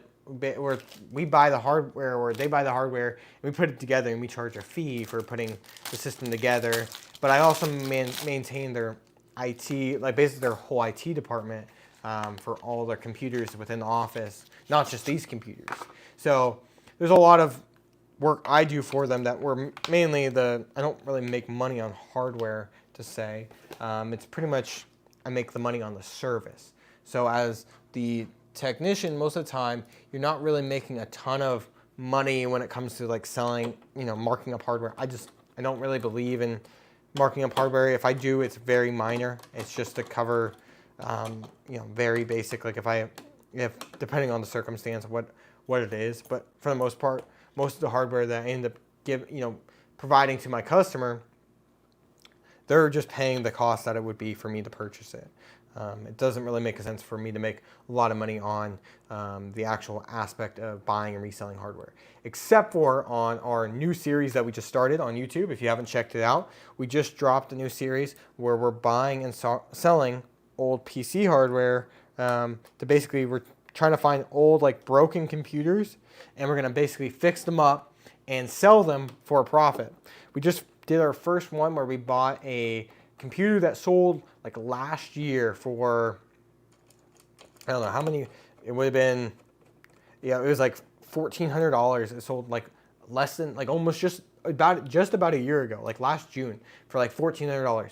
Sells now for like $1,150. We got the system for $350 because the customer needed to sell it. And one of the benefits was because, but one of the downsides was the system, we didn't know if it was working. They said that the system wasn't turning on, it wasn't getting display out. Well, that's typically an indication of like something like a bad GPU or motherboard. They had taken it to another shop. You may have to watch the whole video to see all the details, but basically it ended up having an issue where we had to swap a couple pieces of hardware, but we still think we're gonna be able to make a few $100 on reselling it. So it's kind of a different way. $1,500 budget. Ooh, let me think about that. $1,500. Let me switch to the main camera. At $1,500, I have to think about it a little bit, but I'm thinking i5 13600K or Ryzen 7 7700X. I don't think you can get an X3D at that price. 32 gigabytes of memory, whatever. Like, don't spend a ton of money on your motherboard. And then you should be able to fit on your GPU 4060 Ti 16 gigabyte, maybe 4070. You might be like right there. You're gonna be right around that price if you kind of stick to that price point. I think that's because I'm thinking motherboard, CPU. You're probably 350 to 400. Another like 50s or another like $70 for memory. Or yeah, $60 for memory, case and power supply, another like 150. So that'll give you enough room to buy a nice GPU. So I'd probably do something like that. That's probably a good sweet spot. Perfect. I also built a PC once, took it apart 5 times because it wasn't working. Turns out, it turns out it's bad power supply in it. Oh my gosh, that is the worst when you have bad power supply, because you'll feel like you're testing everything. But if you work on IT, I'm gonna make a video on all my favorite tools eventually, but something that I do tell people is that if you do work in IT, you wanna own one of these. This is a thermal take. I've shown it in videos before. Dr. Power 2. Super cool. On the bottom, you have a 24 pin. On the top, you have your 8 pins, a Molex, and a SATA connector. You basically can turn on your power supply without it being connected to your system. And what this allows you to do is test the voltage coming out of your power supply. It's really basic, nothing fancy, but it's easier than having to do it with a multimeter, and it's fast. I can carry it in my backpack and just be up and testing quickly. All right, I got some other questions. Let's see what those you guys said. I want to build a PC with an R5 5600X Kraken 360 RGB liquid cooler and an ROG Strix B550F, 32 gigabytes of memory, 1 terabyte Corsair M600, RX 6700 XT, 4000D, Airflow 850X power supply, and 420 millimeter fans. Is that good if the total is $1,371? Around $1,400 with thermal paste and other stuff. I would tell you, don't spend that much money on your cooler. Unless you really want the look of the Kraken 360, find a cheaper cooler. You don't need that with 5600X is it's only like a 65 watt chip. Like you can get away with a 5600X with like Noctua's, let me see if I have one. I might have one. Here, if you want to go air cooling, you go with like Noctua's NH U12S. If you want to go liquid cooling, go with a 240 millimeter. You don't need a 360 millimeter. It's not, you're going to end up spending more money than is necessary. I'd save your money there. You probably can save 50 bucks or more, unless you really want the 360. Or if you want a 360, I know it depends on how much you care about RGB, but a great one is, if you want to have it for a long time, is Arctic's Liquid Freezer 2 360. They have their ARGB version with ARGB fans, so it's kind of a nice thing. It wasn't bad. You forgot to turn the power supply on. Oh my gosh. Oh, that's what that caused? Oh my gosh. Flux, that's kind of where my thoughts are there. Maverick, what do you say? Will you be able to enable right away XMP on the BIOS, or do you have to update the motherboard driver and install Windows then update it? You can normally turn it on as soon as you turn on the system. If you want to wait, it really shouldn't matter. For the most part, as long as it's the XMP profile, it should be stable to go ahead and go through the process. If you do update your motherboard, if you do update your BIOS, it'll probably reset certain settings. But if you're just doing your motherboard driver, you don't need to do that first. What do you do if I have a DRAM light glowing? Is this like on the motherboard like a diagnostic LED? If that's the case, you probably have bad memory, or you have a bad CPU or a bad motherboard. So my recommendation, you got to give me a little more detail, but typically my recommendation is that if you have the first thing you want to do is see how many, the first thing I would recommend doing is see if you can first reset your CMOS. You can do that basically by popping out the little coin battery on your motherboard. Beyond that, the next step from there, that will reset like XMP profiles that possibly could be causing it to get stuck or something like that. After that, I would move on to trying different RAM configurations. So I don't know how many sticks of RAM you have. If you want to let me know, I can help explain it. But for instance, if you have 2 sticks of memory, run just stick 2, then just try running stick 4. Try running them in a different slot. See if the system works. It's usually a good way to go ahead and figure that out. If maybe you have one bad RAM stick, or if it's an issue somewhere else. If it doesn't work anywhere, and both RAM sticks don't work, I usually doubt both of them would fail. You can always try with spare memory. If you have like a friend that has some, throw that in there, see if it'll pop up. If it's still not working, then you're gonna have to consider it possibly being a board or CPU issue. You have 4. Okay, if you have 4, take like 3 of them out. Try booting with just a single stick. Try that. That's probably a good start from there.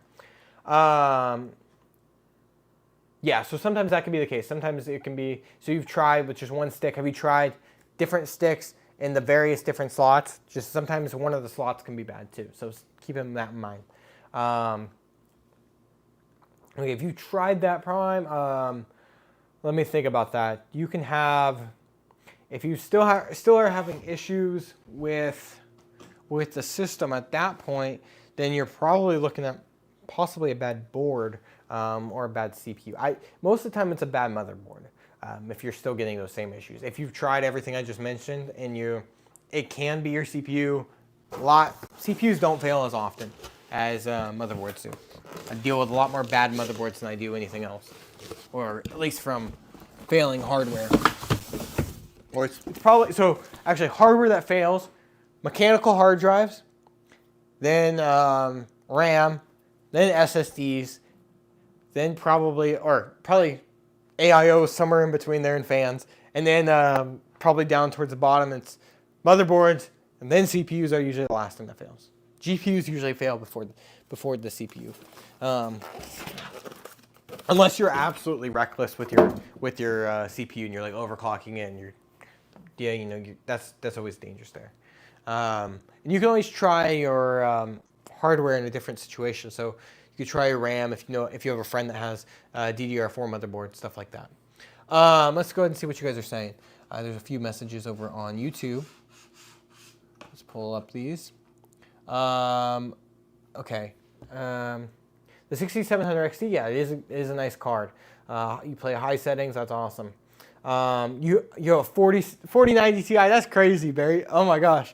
Yeah, is there a 4090 Ti? I can't remember. Or the 40, because I know the 4090 is crazy.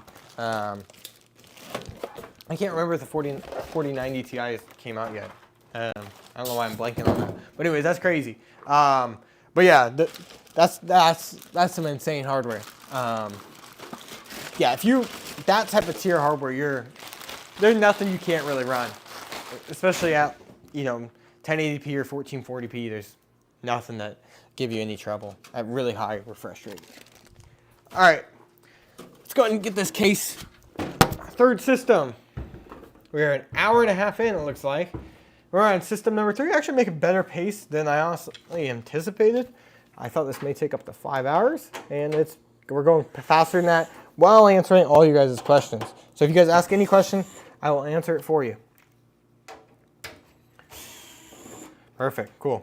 I went through an HD from yeah, honestly, just get rid of hard drives for the most part. Unless you absolutely need really large capacities, it doesn't make sense. A 1 terabyte SSD is about the same price as a 1 terabyte hard drive at this point. And if you go like 500 gigabytes, it's cheaper for the SSD. They're cheaper to make at this point. So I usually tell people don't waste your money on hard drives unless you need like more than 4 terabytes. At 4 terabytes, it usually doesn't make sense. If you need, you don't have room to do multiple SSDs or something like that, because more than 4 terabytes SSDs get expensive really, really fast. Like 8 terabyte SSDs are, they're super expensive. But if you stick at a decent capacity, you're good to do just SSDs. P-Droid, thanks for coming by. I really appreciate you stopping by. If you want a large capacity, get a GPU like that holds SSD. Oh, you're talking about the holding cards. Yeah, so you can have like PCIe cards that have multiple M.2 slots. That's always another option. Or you can get them with SATA ports. I'd probably go with M.2 just because it's faster, as long as you have the lanes for it. So let's get there. Almost forgot our I/O shield. That would have been bad. All right, let's get this popped in. There we go. All right, let's go ahead and flip you guys over to the top-down view. And let's get this motherboard installed right here. Hold it by the CPU cooler. And we'll bring it in, line everything up, pop it down into place like that. Make sure everything looks good on the back. We're nice and lined up. Let's get our screws out and get this stuff installed. What else are you guys saying? Yeah, we're basically doing 5 of the same system. if you didn't realize that, that may look kind of weird. Basically, we're building 5 of these systems, which is why I decided to do the live stream, because I would be incredibly it would get boring really fast. But you guys keep it entertaining, which it's like you guys make it fun. Instead of me just sitting here like for hours building computers, which, you know, it can be like therapeutic a little bit. And I also do believe building PCs can be, but not in the case when you're doing 5 of the same system. I'll tell you, you get bored quick. Yeah, hey, I would appreciate it if you were here or somebody was, just to knock them out faster. But it's fun. Honestly, I get to talk to you guys. That's, like I said, that's more important to me. And you know, something I didn't even realize on this board was I didn't even think about the design until when I was building the last one, but I was talking. The design of this board, it's basically like it's like a space theme, which is kind of cool. I'll show you. So look, I'll show you the actual motherboard on the next one. But look, you see it? Like you got like planets and like a planetary system on the actual board itself. It's pretty cool. Actually, I thought this was a unique idea. Like that Asus did that. All right, let's get the system wired up. All right, flip you guys over to the main camera. There we go. And let's get all of our twist ties out of the way for now. 1, 2. So put like 2 there. There we go. It's a long one. You know, I know motherboard manufacturers do this because they want you to be able to move your own cables, but or case manufacturers. But honestly, I just think they need to get rid of them. Get rid of twist ties. Stop using them. Remembers me off. Yeah, it reminds me of Star Wars. Yeah, it's kind of cool. You know, it'd be kind of a cool system to use with have you seen the drives that them videos on? So I have a Beskar ingot SSD, and then I have the lightsaber drive, where basically you can change it between like 3 different lightsabers. It's pretty cool. It's a collaboration between Seagate and Star Wars. Really cool concept. I made videos on it. They were some of my best videos. But yeah, that's some of my most popular videos. I still get people watching those all the time. So that's how that's how I feel like a lot of people found me from those. Or early days, it was the first big videos I had were my videos. I did some videos where I bought a GPU lot, and it was untested. I thought I was getting like 9 cards, ended up getting like 35, and we did a whole series testing them. So that was always fun. There's a video on YouTube of it. There's actual shorts on YouTube as well as on TikTok, if you want to actually see that. So I'm actually curious, where did you guys first find me? Because it's kind of different for everybody. You know, different time frame where you guys found me, because I've done a lot of videos. I think I just checked yesterday. It's like 365 videos as of yesterday on YouTube, which is crazy to think about. Yeah, and there's probably at least 300 are on TikTok. Probably more than that. Do you build water-cooled PCs? What do you think when it comes to maintenance of cleaning your PC once it's water-cooled or air-cooled? Yes, I do water-cooled PCs quite often. So custom water-cooled PCs, your maintenance is going to be pretty high. So I usually recommend fluid change, depending on the type of fluid you use. But if you use a thicker fluid, it's at least once a year. If you're using a thin fluid like EK's CryoFuel, their thin one, you could probably get away with going, I don't know, I usually tell people you can go like a year and a half. That's kind of the regular maintenance on that. You're going to have to deal with possible bad pumps, stuff like that, cleanings and stuff like that. Usually water flush every year or so when you change your fluid is always a good maintenance. If you're doing a Hey, BMR, I really appreciate you for coming by so long. Hey, thanks for staying up with me. I really appreciate that. You have a wonderful rest of your night. So yeah, as far as the maintenance of AIOs, it's actually not bad. There's not a lot you have to do. I mean, the thing is, once they fail, which is the one downside of them, is that there's not like you can repair the AIO in most cases. There are very few ones that are repairable. So that's the one downside there.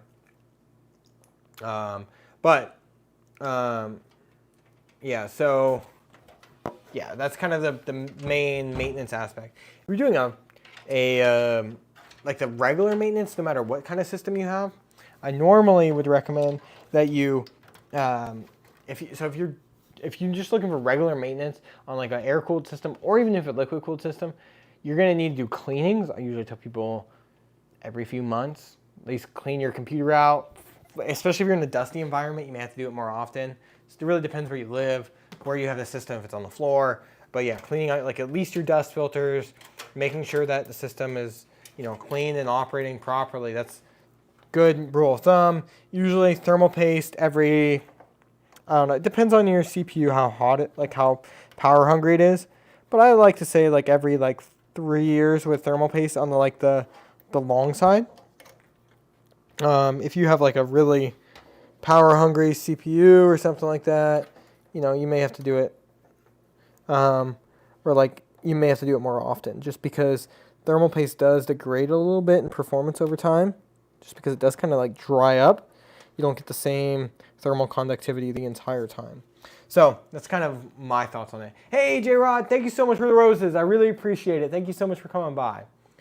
Just scrolling in. That's how you found me? Oh, that's awesome. Hey, I really appreciate that.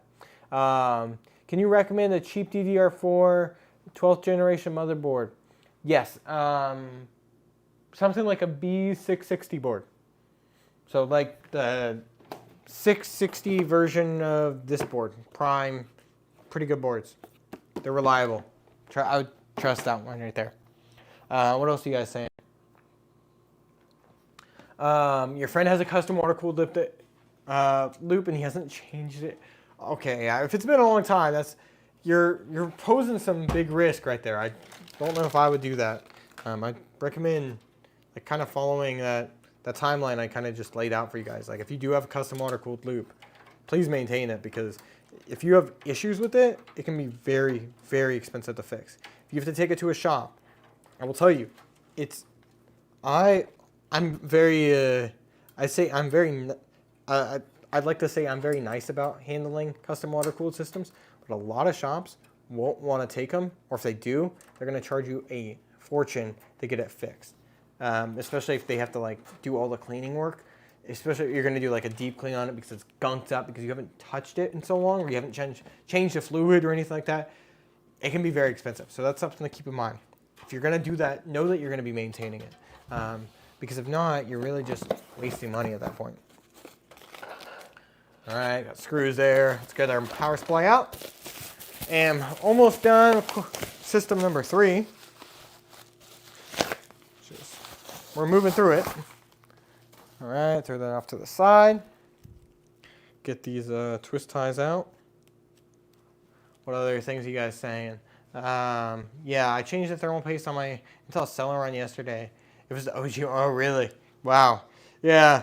If you don't change thermal paste for a long time, it'll dry up. If you guys see my videos, I've shown a lot of times where thermal paste is it gets disgusting when it's dries up. It just comes this hard as a rock, and there's no thermal conductivity. It's just your system will start overheating.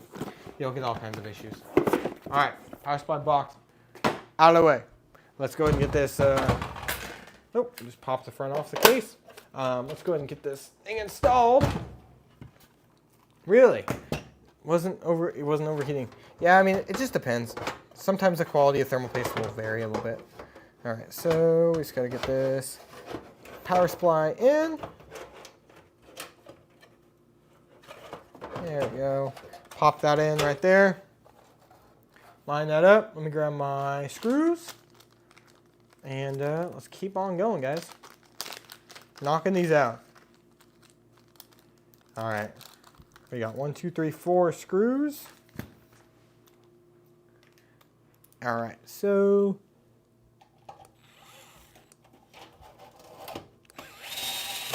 perfect. Yeah, any other questions, guys? Or any other PC related things going on with you guys? What are your guys' systems? Maybe let's talk about that. What do you guys have? And how do you guys, or what's your next plan for your upgrade path, if you have one? So I know I'm always thinking about what I'm doing next with my computer, or what I want to do next, at least. Maybe I don't always do it. Let's see. Any recommendations for motherboards for i5 2400? That's really old. Those are like 60 boards. The chipset, like Z67. I think that's how far back is it? Is that how far back the thing is? Honestly, you're gonna be buying super old. I mean, that's really old. So you're looking at used boards on those for 2400. That's a tough one. If you're that far back, it's really what's available at that point. I wouldn't really look for something specific if you're buying something that's 12 years old, almost, maybe even older than that. A 12-year-old motherboard, I'd get what you can get. Don't spend a fortune on it though. Okay, your next plan for upgrade is 32 gigabytes of RAM and a 3090. Ooh, nice. That's a nice little upgrade. Or 4060. If you can get a 3090 or 4060, I'd probably go with the 3090. It's still better. And if you're going like, you're not going to really see like 3090 comparables until you're like at the 4080 tier, I believe. You currently have an i3 7100 and a RX 6700. I don't think it's a huge bottleneck. Honestly, you're probably within maybe 5 or 6, like you're not probably holding back that GPU too bad. If you want me to be completely honest, I'm gonna have a Ryzen 5 5600G and 3060 Ti. What else did he say? Oh, it's popping down weird. I'm gonna have so you're gonna have a Ryzen 5 5600G, 3060 Ti, DDR4 4x8, 1 terabyte, and 2 hard drives. That's nice. Okay, that's a nice little system right there. The best CPU for RX 3080 or TX 3080, well, I'd probably say either like the lowest you can go in would be 7700X3D. Probably be like the lowest, and I would recommend pairing with that, or 7700X from AMD. On Intel, I probably wouldn't go anything lower than the 13600K. I'd probably go 13700K if I was going to be completely honest, thinking about it more. So, all right. Yeah, I was going to ask you, but that's a good point. Orbis, you're right.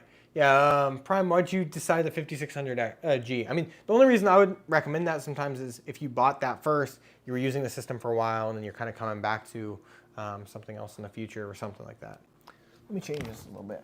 I don't know why let's see if that fixes the color. There we go. All right, we're gonna keep on going. So we got the system is now built. I think I just had to I was just gonna put a couple more, just gonna put a couple zip ties together real quick, and then we'll be good to go. So let's just hold this system like this. And yeah, best thermal paste you recommend using. So at the top end, the Cryonaut Extreme. That's probably the best thermal paste you can have. My personal recommendation for most people is to go with Arctic MX6. The people at Arctic are awesome. I've loved talking with their team. Then they always put out some really good product. So I love their coolers, and I'm a huge fan of their thermal paste. So that's kind of typically my go-to for thermal paste options right now, depending on the circumstance. If you're going for like a super high-end system, you go. I would go the Cryonaut Extreme. If you're going like anything below 13900K, I'd go with MX6. Great thermal paste. You won't be disappointed. All right, cool. All right, system is put together. and is all ready to go. Let's go ahead and flip this thing around. Let's get it plugged in. Let's test it, and then we can move on to the next system.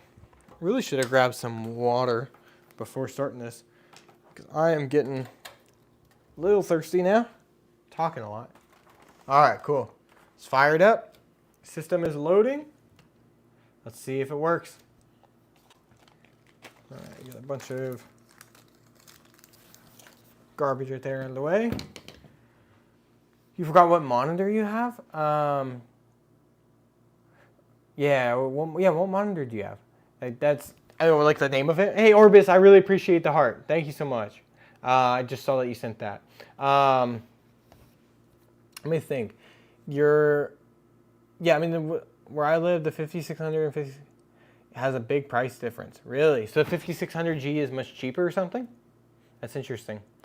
Cool. Hey, look, the system's working. That's awesome. Perfect. All right. Let's make sure it says right. We got our drive, 32 gigabytes of memory. That's 3 for 3 right there, guys. All right. Now we got to move on to system number 4. And we'll just do that in just a second. Where are you buying from? That's interesting that's how close in price that is. I don't believe they're at that close here. Like where they're huge. I believe they're pretty close in price here. Like a 5600 G is pretty, not too bad. Yeah, Thermal Grizzly makes some good thermal paste. Yeah, definitely them or Arctic. Those are kind of my two favorite. I thought you can't mount an AIO to the front of a case. Why would you believe that? You can have an AIO on the front of your case. It's just, you just have to orient it properly. There's no issue with having it on the front. You won't have any issues. As long as you have the right size case, you have things set up properly, there would be no issue for us to have an AIO in this case right in the front. So I wouldn't be too worried about that. I just got the 5600X3D. Oh, that's awesome. Or yeah, that's an awesome chip. I just got a RTX 3060. What should I do to overclock it? I wouldn't overclock it too much. Honestly, GPU boost will take care of most of that for you. So just give it enough thermal headroom and it'll kind of run on its own. So also I got a cooler running on the top. What do you mean? On the top of what? I also got the cooler running on top. What cooler do you have again? You have the 120, right? Hey, anytime. Happy to help.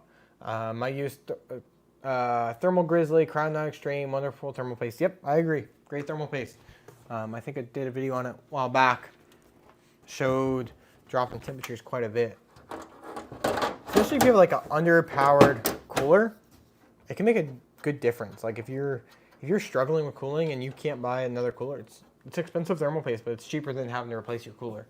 Or if you have already a great cooler and you're still struggling, it's a nice little easy upgrade. All right, system number 3 has been built. I might have to move these a little bit. I'm gonna move this one in the back. All right, let's just throw this box off to the side. All right, I got a motherboard, CPU for system number 4. We got RAM, our NVMe drive, and our power supply. All right. Let's get this going. All right, so we first got to cut all these open, just like before. There's 1, 2, 3. All right, what else? Cool. The water cooler, okay. RTX 3060, new price is around 300 to 400. Used. Yeah, I mean, so the 3060 is actually a lot cheaper than that. You can get the 3060 for $270, $280. I almost had to buy one like 2 days ago, so they're not that bad. At least here in the U.S. I'm not sure where you are, but last time I checked, there's one that's not too bad. So if you can get it for that price, it is comparable.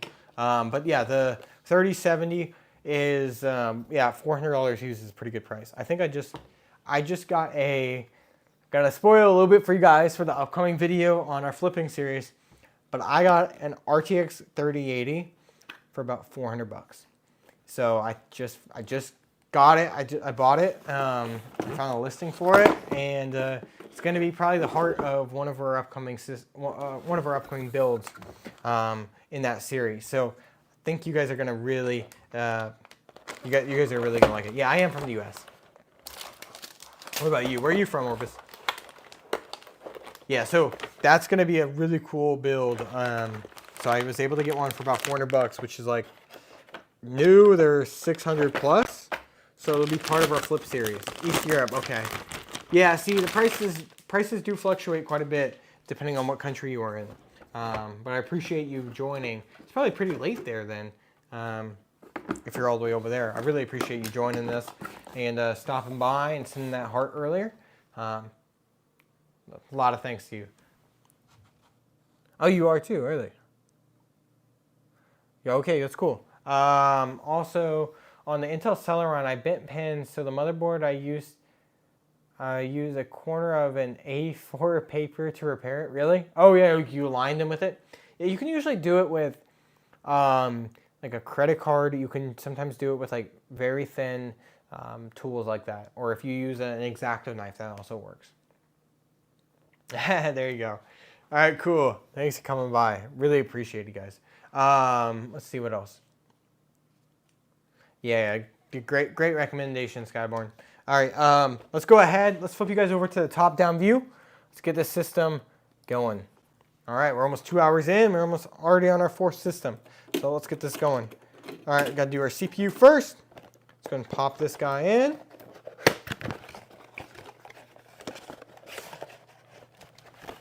All right. There we go. There's CPU. And let's go ahead and just hold it by the corners and just pop it into place like that. Lower down the slot. That cover went absolutely flying.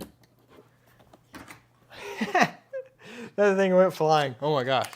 There we go. Cover's out of the way. Let's get the CPU cooler installed. Fast. Again, we're just using the stock cooler. It's really easy for this. What gen is the i5? Yeah, it's 13500, 13th gen. Yeah, so it's I believe it's 14 core, 8P cores, 6E cores. So great system for the workstations that we're putting together. Cooler install. 1, 2. There we go. There we go. That's good to go. And let's get slots 2 and 4 for our memory.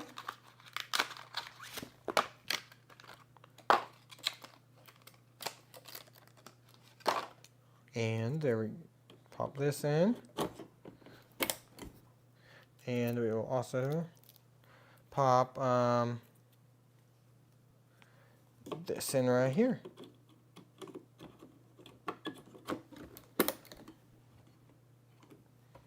Perfect. There we go, that looks good. And then we'll go ahead and put the fan cable right here. What else are you guys talking about? Oh, I also have a 6700 XT and 3080 for the CPU. I have is a i7 1200K, 12700K, 64 gigabytes of RAM. Overkill for the next upgrade. I would probably just do storage because I'm lacking storage. Yeah, people end up lacking in storage all the time. Yeah, so that's the thing. I didn't go with the i5 because, yeah, honestly, it works for this circumstance. This is a workstation in an office environment. They do not need anything more powerful than that. If I were to, I'd probably go with like a Noctua U12S, like I showed earlier. But for these systems, they're not going to get very hot. Their workload is very minor. And the only upgrade that they may do later would be to add a GPU for some light CAD work. That's pretty much it. They're not going to really push the systems any more extreme than that. So I do trust the cooler for this circumstance. Why don't people investing to coolers? Yeah, honestly, yeah, that's a great cooler. Orbis, you're right. That's a great cooler, but I would say for this circumstance, like I said, Remember, this is an office environment. They don't need anything more than the basic. It's really, they just need a system to, it's not a K CPU. It's just a regular 13500. So this CPU doesn't get hot really at all. And again, like I said, if I was going to upgrade, I'd probably switch to something like a Noctua NH12U, NH12S, I believe it is.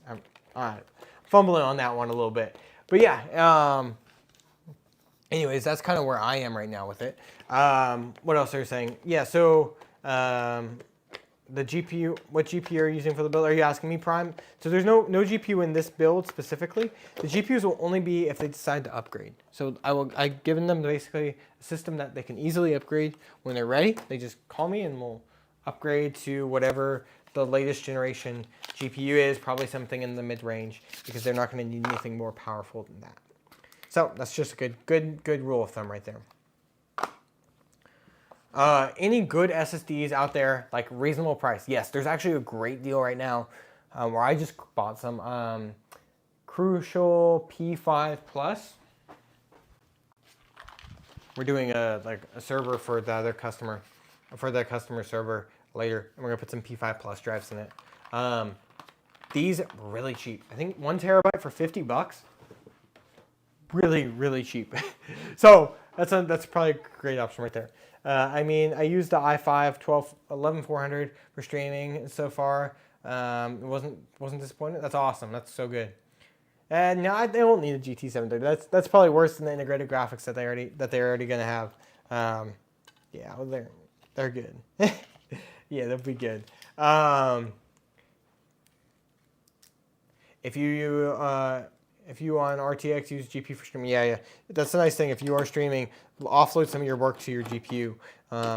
That's really the main thing. If you have a GPU, always take out. Yeah.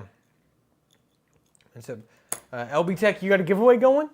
That's awesome. Hey, everyone, if you guys have if you guys are interested in somebody, looks like LB Tech may have a giveaway going on. So if that's the case, make sure you go check them out and figure out the details. What are the details they need to be able to join?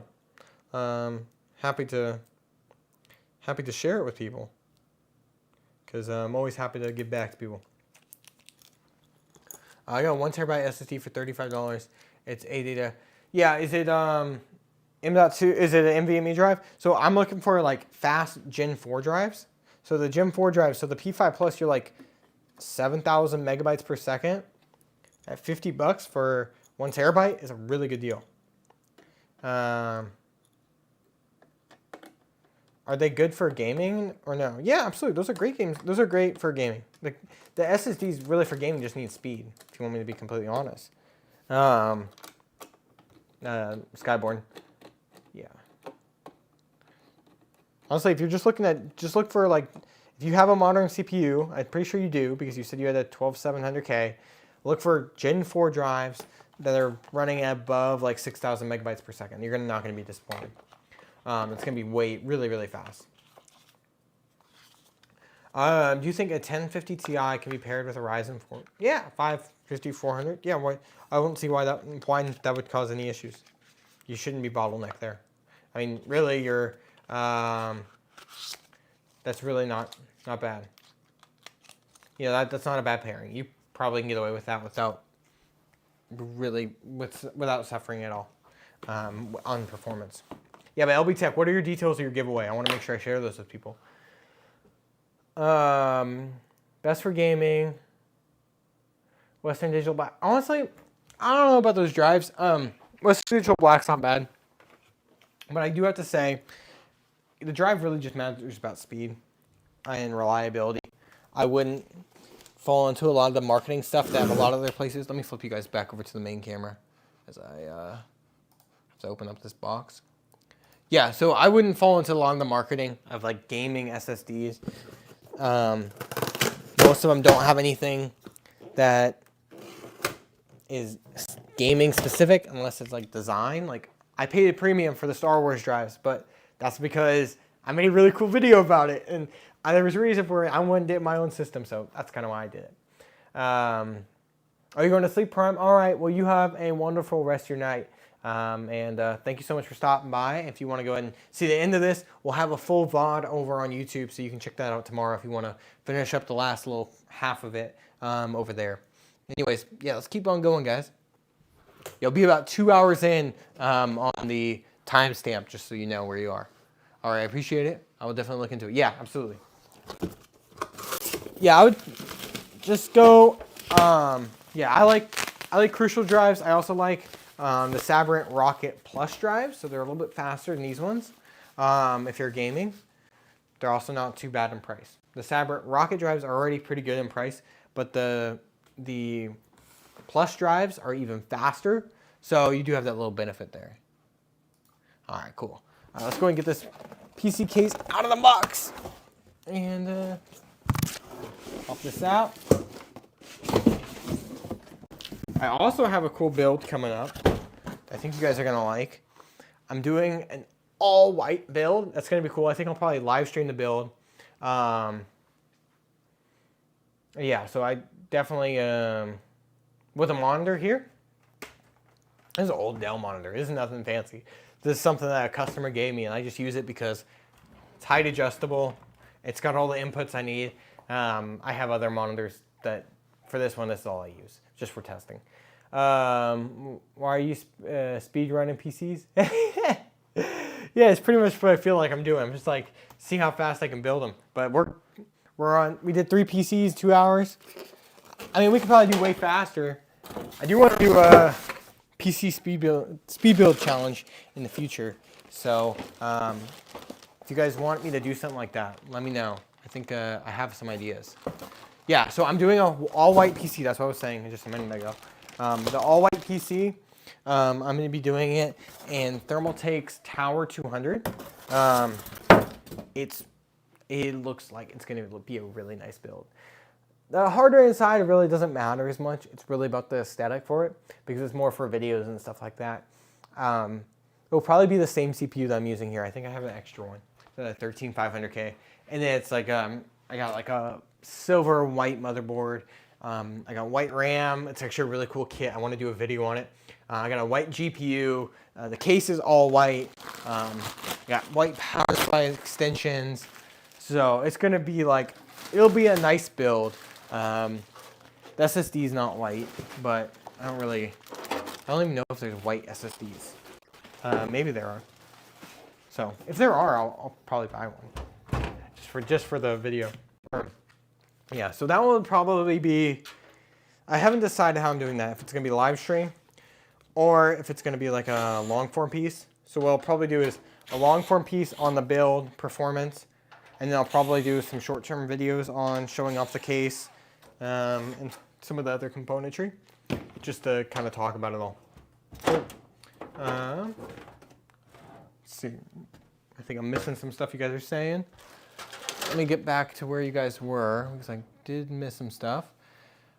All right, I'm gonna watch this live until the PC is complete because now I'm curious. Okay, cool, awesome. It's awesome. I bought a new 4090, but I don't know which CPU to go with it. Yeah, go 12900, 13900, or 13900K or 13700K on Intel. Or 7700X 3D or higher on AMD, depending on what you're doing. What else are you doing besides gaming? Yeah, I could spray paint the SSD. I've thought about, I was going to do that with the GPU. I'm going to do like a budget white build soon. And I actually have I think this is a 1660, but it's a little PMI card. And I'm going to spray paint it and do like a whole video on it. So that's in the future. That'll be another video. Another one of those budget. I also thought about one of my flips. I'm probably going to do some spray painting just for fun. That front panel will fall. Oh, there we go. Yeah, it's a little cover right there. You actually could put a 5 1/4 inch bay there too, which is kind of cool. Let's see. In Spain, the 12100F and B650 mortar are $250. How much does that cost in the United States? Hey, can somebody check that for him? I don't have a chance to look that up, but I know like the 12100F is probably under $100 there. The B660 motherboard, probably another $100. So I'm probably a little less. The X3D, you have the 3D V-Cache, so you get a little bit better gaming performance. It's not a ton, but it's probably like a nice 5.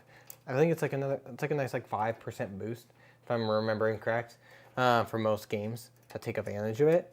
So you get a little bit better performance for like gaming specific tasks. So I would probably consider that if you're gonna be pairing it with the, depending on, check the price difference. That's really what I would recommend. Look at the price difference. What's more valuable to you? I think it runs a little slower on certain things, but for like tasks that take advantage of the V-Cache, it's like gaming. You can get some nice performance boost, and it's usually not too much more expensive. So just see what the current deals are. If it was me. All right, I'm losing my voice a little bit, talking for 2 hours straight now. All right, so has some white on it, nice. All right, so let's get these zip ties or twist ties out. So you guys have learned earlier, I absolutely hate having twist ties in PC cases.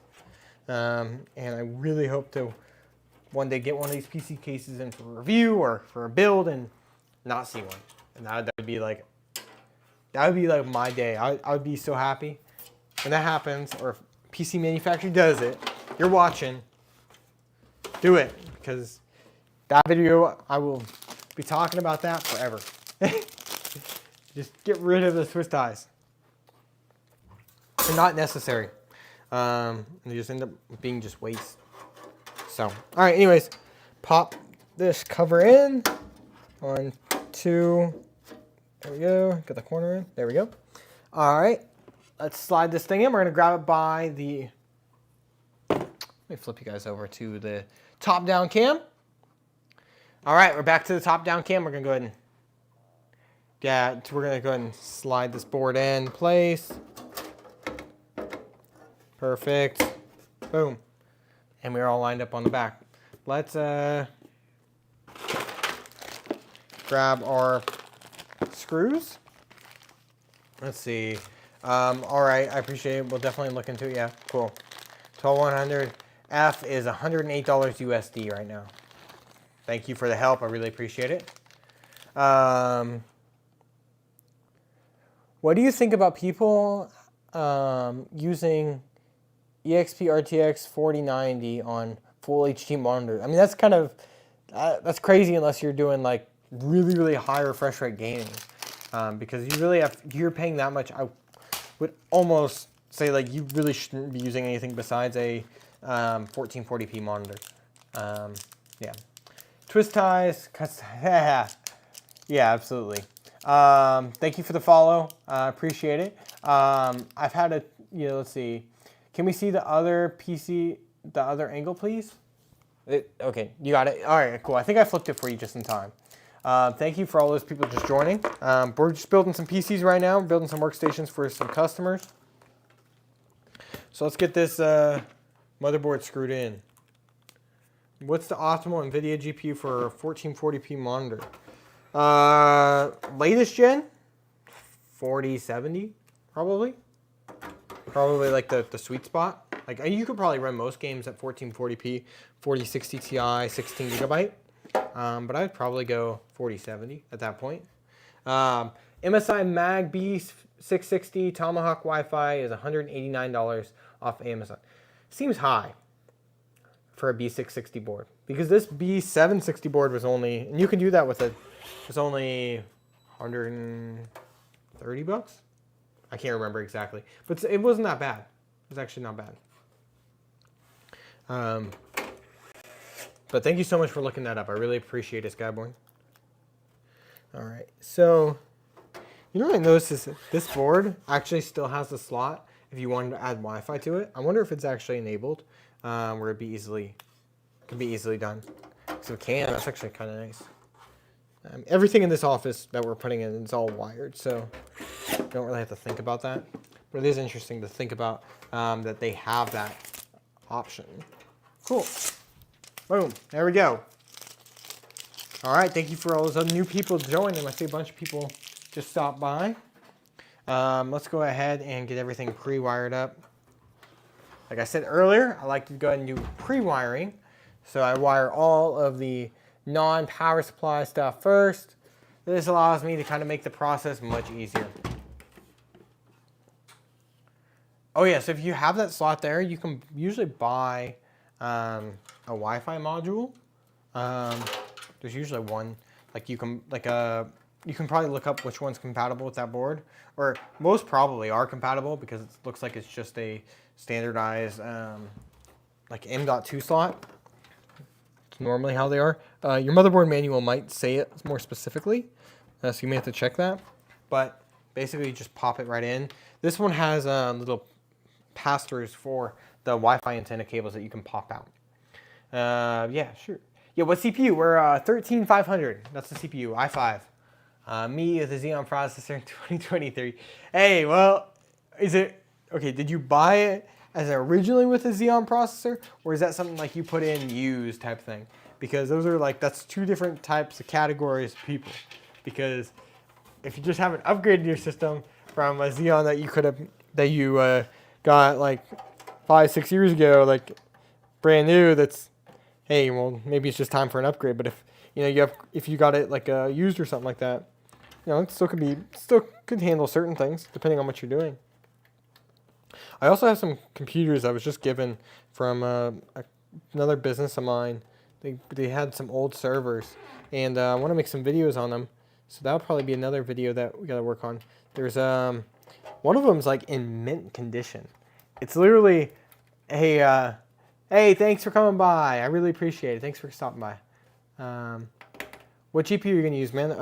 So how we have this system set up is it's basically no GPU for now. We're using iGPU, and then it's basically set up for if these systems, if the customer decides that, hey, we're gonna have one of our employees start doing some internal work using this hardware, we'll go ahead and upgrade the GPU at that point. I use not enough money. Yeah, hey, I mean they can be fine. And the problem with those like old Xeons is that they are just usually slow, high core counts for the time, and the high core counts now are much different from those. So that's kind of why people struggle with them sometimes. All right, anyways, let's go ahead and just get these cables zip tied along the back. We're going to grab a zip tie. Yeah. And let's pop this guy in. Pull the zip tie around. It's kind of hard to show you guys this. I do want to get another camera because this is like kind of frustrating. I can't show you what's going on. There we go. Cool. All right, everything's pre-wired. We just need to basically get this power supply installed, and we can go from there. All right, system number 4, almost done. Hey, thanks for coming by. I saw a couple people just join. If you guys have any questions, go ahead and shoot them in the comments. Always appreciate them, and happy to answer any questions for you guys around PC hardware, tech, whatever. I'm always happy to talk. All right, we got this out of the way. And let's go ahead and unscrew this here. Have you tried the HoloLens 2? And if you have, what do you think about them? I haven't been able to try it yet.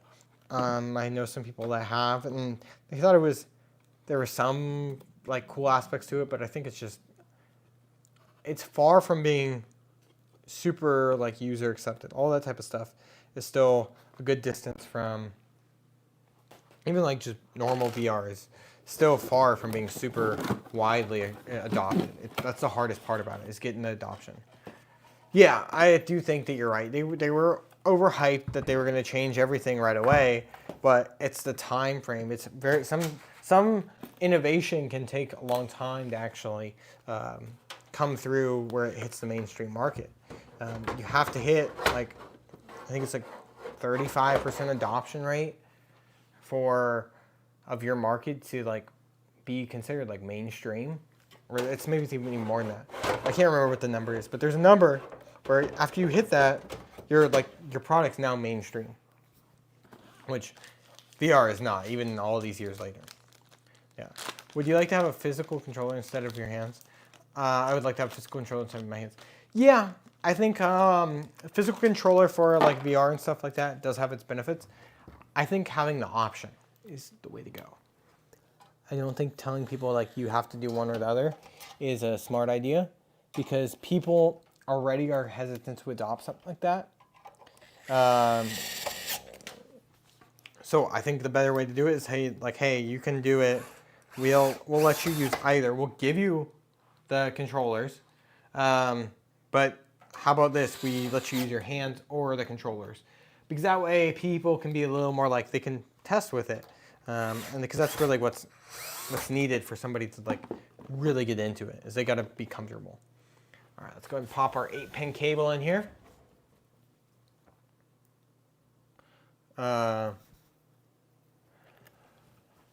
Let's see, Crucial P5 Plus 1 terabyte Gen 4 NVMe drive is $60. You think it's worth it? Price says it's on sale. I got mine for 50 bucks. I did the one without the heatsink. What's the price without the heatsink? Yeah, yeah, the glass idea is like, you know, AR glasses are very different from VR. So it's kind of something to think different. Hey, thank you for the rose. I just saw that, Petroid. Thank you so much for that. Let's take a look. All right, cool. We're plugged in there. Case name, this is the Fractal Pop Air. This is their all black, black side panel version. They also have one, they also have some color combo ones. So like you got like blue interior, like they got like a pink interior. It's kind of cool. Their pop line is pretty cool. And it's got the nice mesh front panel for the air. So it's like, this is a whole nice little front panel. I really like it. It's great little office computer case. And it also works for, you know, gaming PCs too, because plenty of room to work with. You have all like the big benefits of dealing with like a fractal case. So you have things like, you know, the thumb screws, or what's it called? Yeah, the thumb screws. They, let's see. Give me 1 second, guys. I gotta think about that. Can't remember what the word is. Where they don't actually come off. But yeah, it's a nice case. Anyways, let's go ahead and finish up this wiring here. I'm just gonna probably pop a zip tie here, and I need one zip tie on the 8-pin cable, and we can turn the system on, and we'll be good. Just give away the GPU. Just give away me a GPU. I have a garbage 1 gigabyte GPU. It's struggling to do so much. Honestly, I would like to do another GPU giveaway coming soon. I'm thinking, I gotta figure out a goal. I think I'm gonna do at 50,000 TikTok followers. I think that's our next goal. 50,000 TikTok followers for 25,000 subscribers on YouTube. That's gonna be kind of my next goal. Before we do like a new giveaway. I also have to figure out a better format for the giveaway, because last time, I don't know, it worked. It's just, you know, I think I need something like where I need a better way to be able to contact you guys, because that was my worry about not being able to get in contact with the person that won. So that's my main concern with doing them. All right, cool. System is all plugged in. We got system number 4 ready to go. Let's fire it up, make sure it works. Everything's recognized. And like I said earlier, guys, I won't be configuring anything till later, but turn the system on. Yeah, hey, absolutely. All right, cool. All right, let's go and turn the system on. Maybe did I miss a cable? Oh, you know what? I was off with my power switch cable. Shoot, let me just fix that real quick. No wonder it didn't turn on. That makes a lot of sense. My power switch cable was just off. There we go. Perfect. Turn the system on. We got fans firing up. Let's see if we get a display out. Let's give it a second. Yeah, anybody else got any questions? Let's take a look. All right, system is probably restarting. and it should come back up on this restart. Typically it does. Yeah, come over to YouTube, but I appreciate it. No, it's gonna post. We should get something. There we go. Yeah, so what normally happens the first time you turn on the motherboard, you usually will get like it'll power cycle once. That's pretty normal. You usually see like one power cycle. Yeah, so we're good. Let's make sure 1 terabyte drive, 32 gigabytes, and 13500. Perfect. Let's flip this thing off. Let's get the panels back on it. And we will move on to the next system. We've got one last one to build. All right, cool. Yeah. Sometimes that happens. Yeah, you normally will get that kind of like restart pattern on these systems these days. It's usually like right on startup. You get like one little restart and then it'll come back up. Sometimes twice. Just depends. All right, set that panel down. And we gotta get the system in the back screwed in. Oh yeah, well, the word I was thinking of was captive thumb screws. That was the word I was thinking of. I don't know why I missed that, but there we go. Let's get these screwed in. Perfect. And let's get the front. Just gotta slot it in on this one. And perfect. Also, with my PC, I got an 800 watt, 650 Rio watt power supply, non-modular. What brand is it? Just because I'll tell you, if you don't have like the real wattage, just be careful, because usually when that's not the case, they're usually cheaper power supplies. Which you usually say don't cheap out on your power supply. I don't recommend. I usually push clients away from doing that just because it's an easy way for something to go wrong. All right, last system. Motherboard, CPU, RAM and storage, and our last power supply. I gotta get another power supply for the server. I just realized I'm out. Don't remember. Yeah. Without heatsink, 49. Does your motherboard have heatsinks? That's the thing. Check if your motherboard has those. A lot of motherboards have like built-in heatsinks. I'll show you guys in a second because I want to show you guys this motherboard. There's something cool about it. I was talking about the design earlier. I'll show you what I mean. 1 second. I did get the 550 watt MWE Cooler Master. Okay. Yeah, that's not bad. All right, cool. Let's go ahead and keep on going. Come on.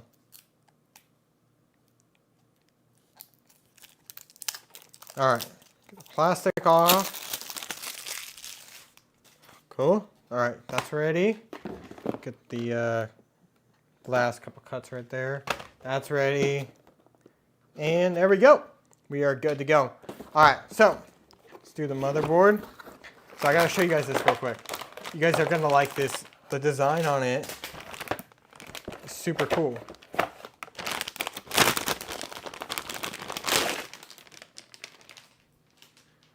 All right.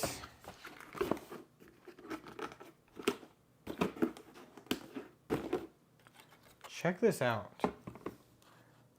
So if you guys want to see from here, it's super cool. Let's flip to the top-down view. Probably be easier. So if it has, does it have one of these? It's like the M.2 heatsink covers. If it does, you don't need one. But yeah, look at the design. It's super cool. They have like the whole like solar system aspect to it. It's super cool. Yeah, I think it's a really cool design on this board. Asus knocked it out of the park with that. Speed run this one. All right, let's see if we can go quick with it. Let's go.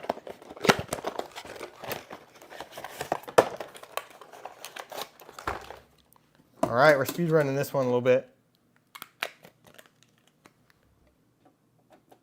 Still got to be careful because this is a client system. So I'll be as fast as I can be reasonable.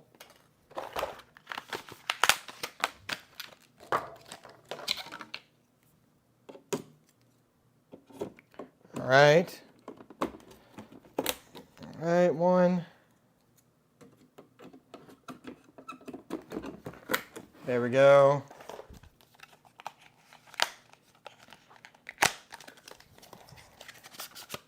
All right, moving on this one. All right, flip this thing down.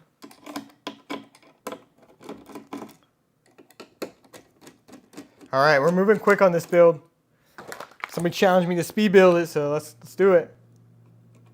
Here we go. Gotta peel the plastic off. Line it up. I think we're good there. All right, where's my screwdriver?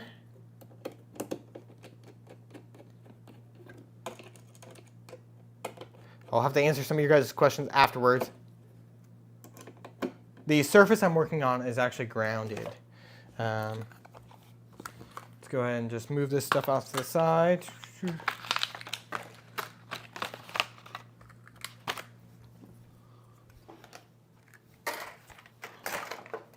All right, cooler.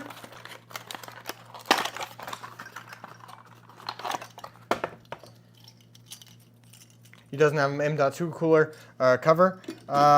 Okay, I would be a little more cautious with that then. You may want to get one with the M.2 heatsink. Or you can always buy aftermarket one if your drive is running warm. All right, cool, that's out of the way. Let's see. All right, we'll just slow down from this part probably. So I don't think it's really worth it to try to get the case out. I'm gonna hurt myself. All right, let me get the case out and then we can speed up again. All right. I'll do like a full one from like tear down everything. Like a true speed build in the future. That was kind of just a speed assembly. It's under warranty, oh yeah. Yeah, true. Nice workstation. Hey, thank you. I don't have a ton of room either because there's 5 computers sitting on the ground right here. All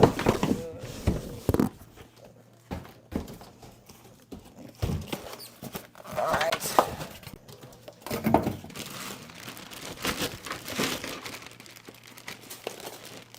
All right, come on. I'm trying to rip the plastic off this thing. There we go.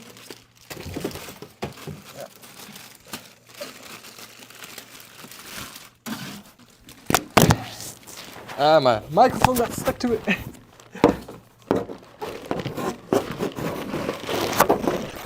There we go. Case is here. There we go. All right, cool. That took a second.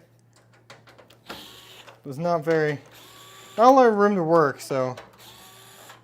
But we can pop everything out and we'll finish this thing up pretty quick. Do need to go pick up some computers after this.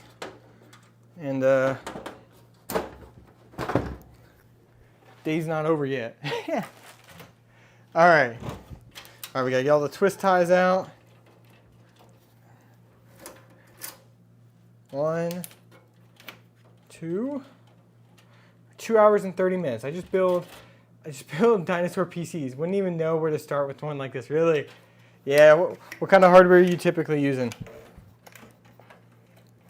Are you live tomorrow? No, I don't think I'll probably go live tomorrow. Only reason I'd go live is for that next build. I don't think I have the parts. It's either that all-white PC is the next system, or I have another system for this office that we're waiting on a couple parts for. So that's kind of where I'm at right now with all that stuff. So I don't know when next time I'll be live. But what I'm doing is I'm posting on all my platforms ahead of time now, just so you guys see it. There's not really easy way to post on TikTok unless I do it like as a story. So I've been kind of figuring that out. Figuring all that out, like what's the best way to get you guys notified that, hey, I'll be live at a certain time.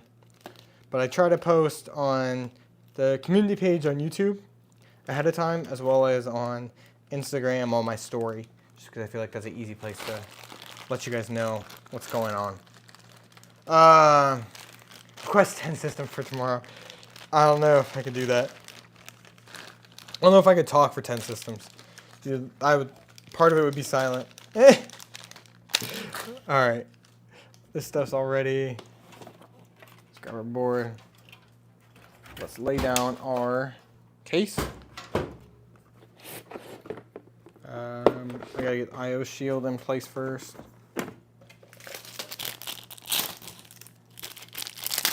Yeah.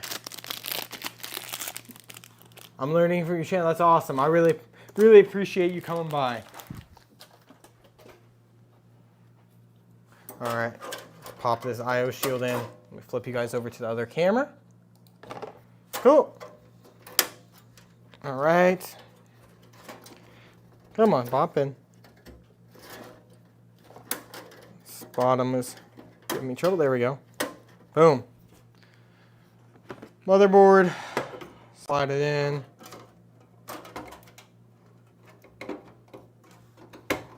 Cool. All right. All of our screws. Dropped a couple, but we got them. All right, let's get this thing in. Tip for people that are building a PC for the first time. Yes, IO shield first. That is, unless your system has a built-in IO shield. Sometimes motherboards do. I prefer that when it does. Just it's usually not available on more budget-oriented boards. Usually higher-end boards will have that, which is a really nice feature. It's something that sometimes I find worth paying a little bit of a premium for, especially if it's my own system, or I'll recommend it to people. Just makes, I don't know, I think the IO shields are, a lot of like the really cheap IO shields, like a joke. They're not comfortable to work with. They usually like wear down over time. They can have some other issues. Not a huge fan. All right, last screw. Motherboard's in place. Ooh, that thing ripped. Let's get the rest of this plastic off.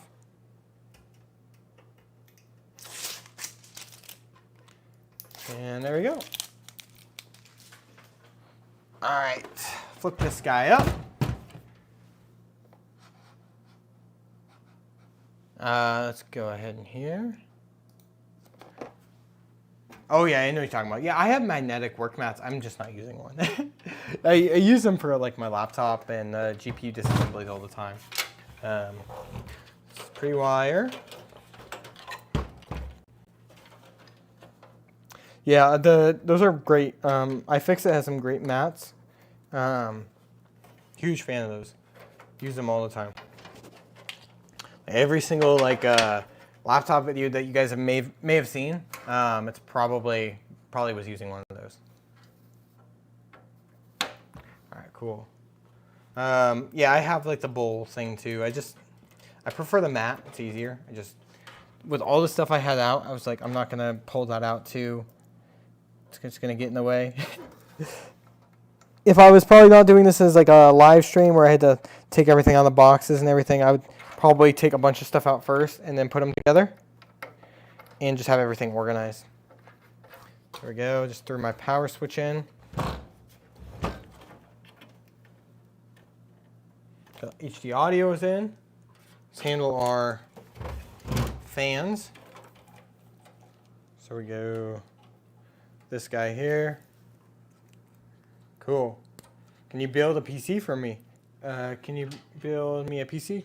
I'm happy to build you a PC. I also think is if you're willing to do it, we'll have a service fee, and then we'll have you'll have to pay for shipping. That's the main thing. So as long as you're okay with that, I don't know where you're located. So unless you're in Northern California, then we can deliver it to you, or meet you somewhere. All right. So what else? What else are you saying? I saw a bunch of other things. Ethan from Newegg said he can build a PC. Everything. I don't know about that. We'll see. I don't know what his definition of better is.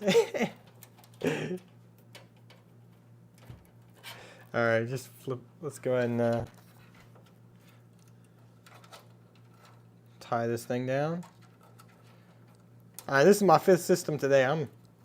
I'm I'm getting a little worn out. I don't know. Yeah, the definition of better can mean a number of different things. But so I don't know if I can agree with that comment right there. All right, cool. Good. Oh, we got, ooh, there we go. Hit that little camera. Let's grab a power supply right there. And let's keep on going. My old PC has a case with USB 3.0, but it doesn't have 3.0. So I took it up to a 2.0. Yeah, you can do a couple things with that. You can get PCIe cable, PCIe add-in cards to add 3.0 to certain motherboards and stuff like that. It's always an option for that. Yeah. Let's see what else. Calvin, how to open up a laptop without any scratch? Without any scratches? Well, you're gonna be very careful. And when you are opening it, and if you have to pry anything to access anything, use plastic tools, soft plastic tools. So iFixit makes really great soft plastic tools. So they can be a great resource if you're looking for tools to do that. Pop this in. And let's grab our power supply screw. My old PC has the H61. Oh my gosh! Wow, that's way back. I think it's technically before I started my company. So that's quite a few generations back. Yeah, I was when I started. What was really popular was like end of Ivy Bridge, Haswell. The Haswell refresh. Those were that's really like where I got really big into like doing this. Was right around then. Show you plastic tools, sure. These plastic pry tools. Basically, they literally design them to break before the plastic on your PC breaks. So you'd be very careful, but they make them, they're better than a lot of the other brands out there because they design them with a break tolerance. So they're designed to break if you, they're strong, but they're designed to break before your plastic on your system. So something to keep in mind. The specs are a Intel G160. Let me see what else they say. G6160, 8 gigabytes of 1666. 730. Oh my gosh, this is an old system. Skyborn, thank you so much for coming by. I really appreciate it. It's been awesome talking to you. If you have any questions, just feel free to always reach out. All right, next thing, we got the 24-pin power supply cable. Flip this guy in. All right, cool. Let me go ahead and grab some zip ties. Turn the system on, and then we'll probably be almost done because we really don't have anything else we'll have to do. This is our last system right here. And we're going to knock everything out in under 3 hours, it looks like, as long as the system goes well. All right, we're going to scoot these cables together. We got one more zip tie, and I think we're good. Is there cable management? Is it so hard? Yeah, I mean, the cable management on this type of system is super easy because there's not a lot of cables to deal with. In this case, it's easy to work with when it comes to that. I have one more zip tie, actually. Just need to tie this bottom part down. Go. And let's pop that off. All right, and now I just got to cut some zip ties. 1, 2, 3, 4. All right, system is good to go. Let's plug in our power cables, our HDMI, and we got one last system to turn on, and I think we'll be pretty much wrapped up. Let's turn this system on and see if it works. See, we got flip on the switch. System's turning on. See if we go ahead and get a post.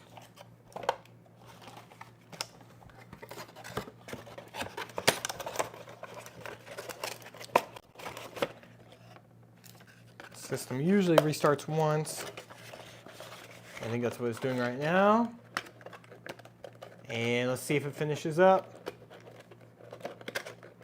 Cool. Teach you how to do cable management? Yeah, absolutely. So I'll tell you, I want to make a whole video on it. My favorite thing to do to really, there we go, system's working. The best way to start with cable management is just focusing on getting your built-in, like the stock factory front I/O cables out of the way.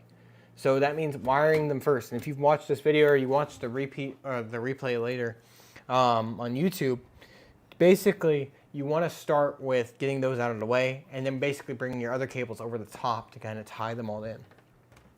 Anyways, we got 32 gigabytes of RAM, 1 terabyte SSD. There we go. We're cool. All right, we're working. All right, let me go ahead. We can shut the system off, put the panels on, and at that point, we are done with these systems, which is pretty cool to say already. That was way faster than I thought. I thought we were going to be here for easily 5 hours, but kind of moved through that last one pretty quick. So, also my old PC has an issue. You kind of taped it. When you kind of tap it, it would turn off. Really? Sounds like loose battery connection. Wait, is it desktop or desktop or laptop? If it's a laptop, loose battery. If it's a desktop, moving it would turn off. Possibly hard drive issue, but I don't know. It depends. Does it just turn off? Teach you about fan cables. So fan cables are a little different depending on the model you have. 3-pin cables are basically just running off of like a flat like voltage line. PWM, they actually are adjusting based on the temperature of your processor. So that's the main thing there. You can run, you can usually run fan cables into a hub or run them in series depending on the system. Some fans actually will have their own built-in like fan hub system, and that's just something that may be the case depending on the circumstance. So it's kind of hard to explain them all, but it's kind of case specific. It's an SSD, and if you hard tap it, it just turns off like it loses power. Oh, if you tap like the SSD, it turns off. Could be a bad SSD or failing, or it could be loose power cables, or broken power cables. Anyways, I gotta head out, guys. Got a lot of work to do. Gotta get all these configured, but I'm so thankful for all of you guys making this journey fun. And if you guys have any questions, always feel free to reach out to me like via Instagram DMs, or go ahead and just drop a comment on one of our videos. I try to respond to as many as I possibly can.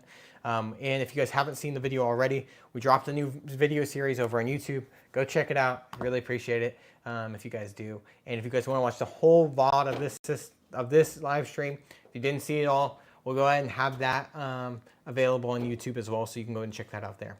So just want to say thank you for all of you guys being here, and I'll see you guys in the next stream. All right. See you guys later.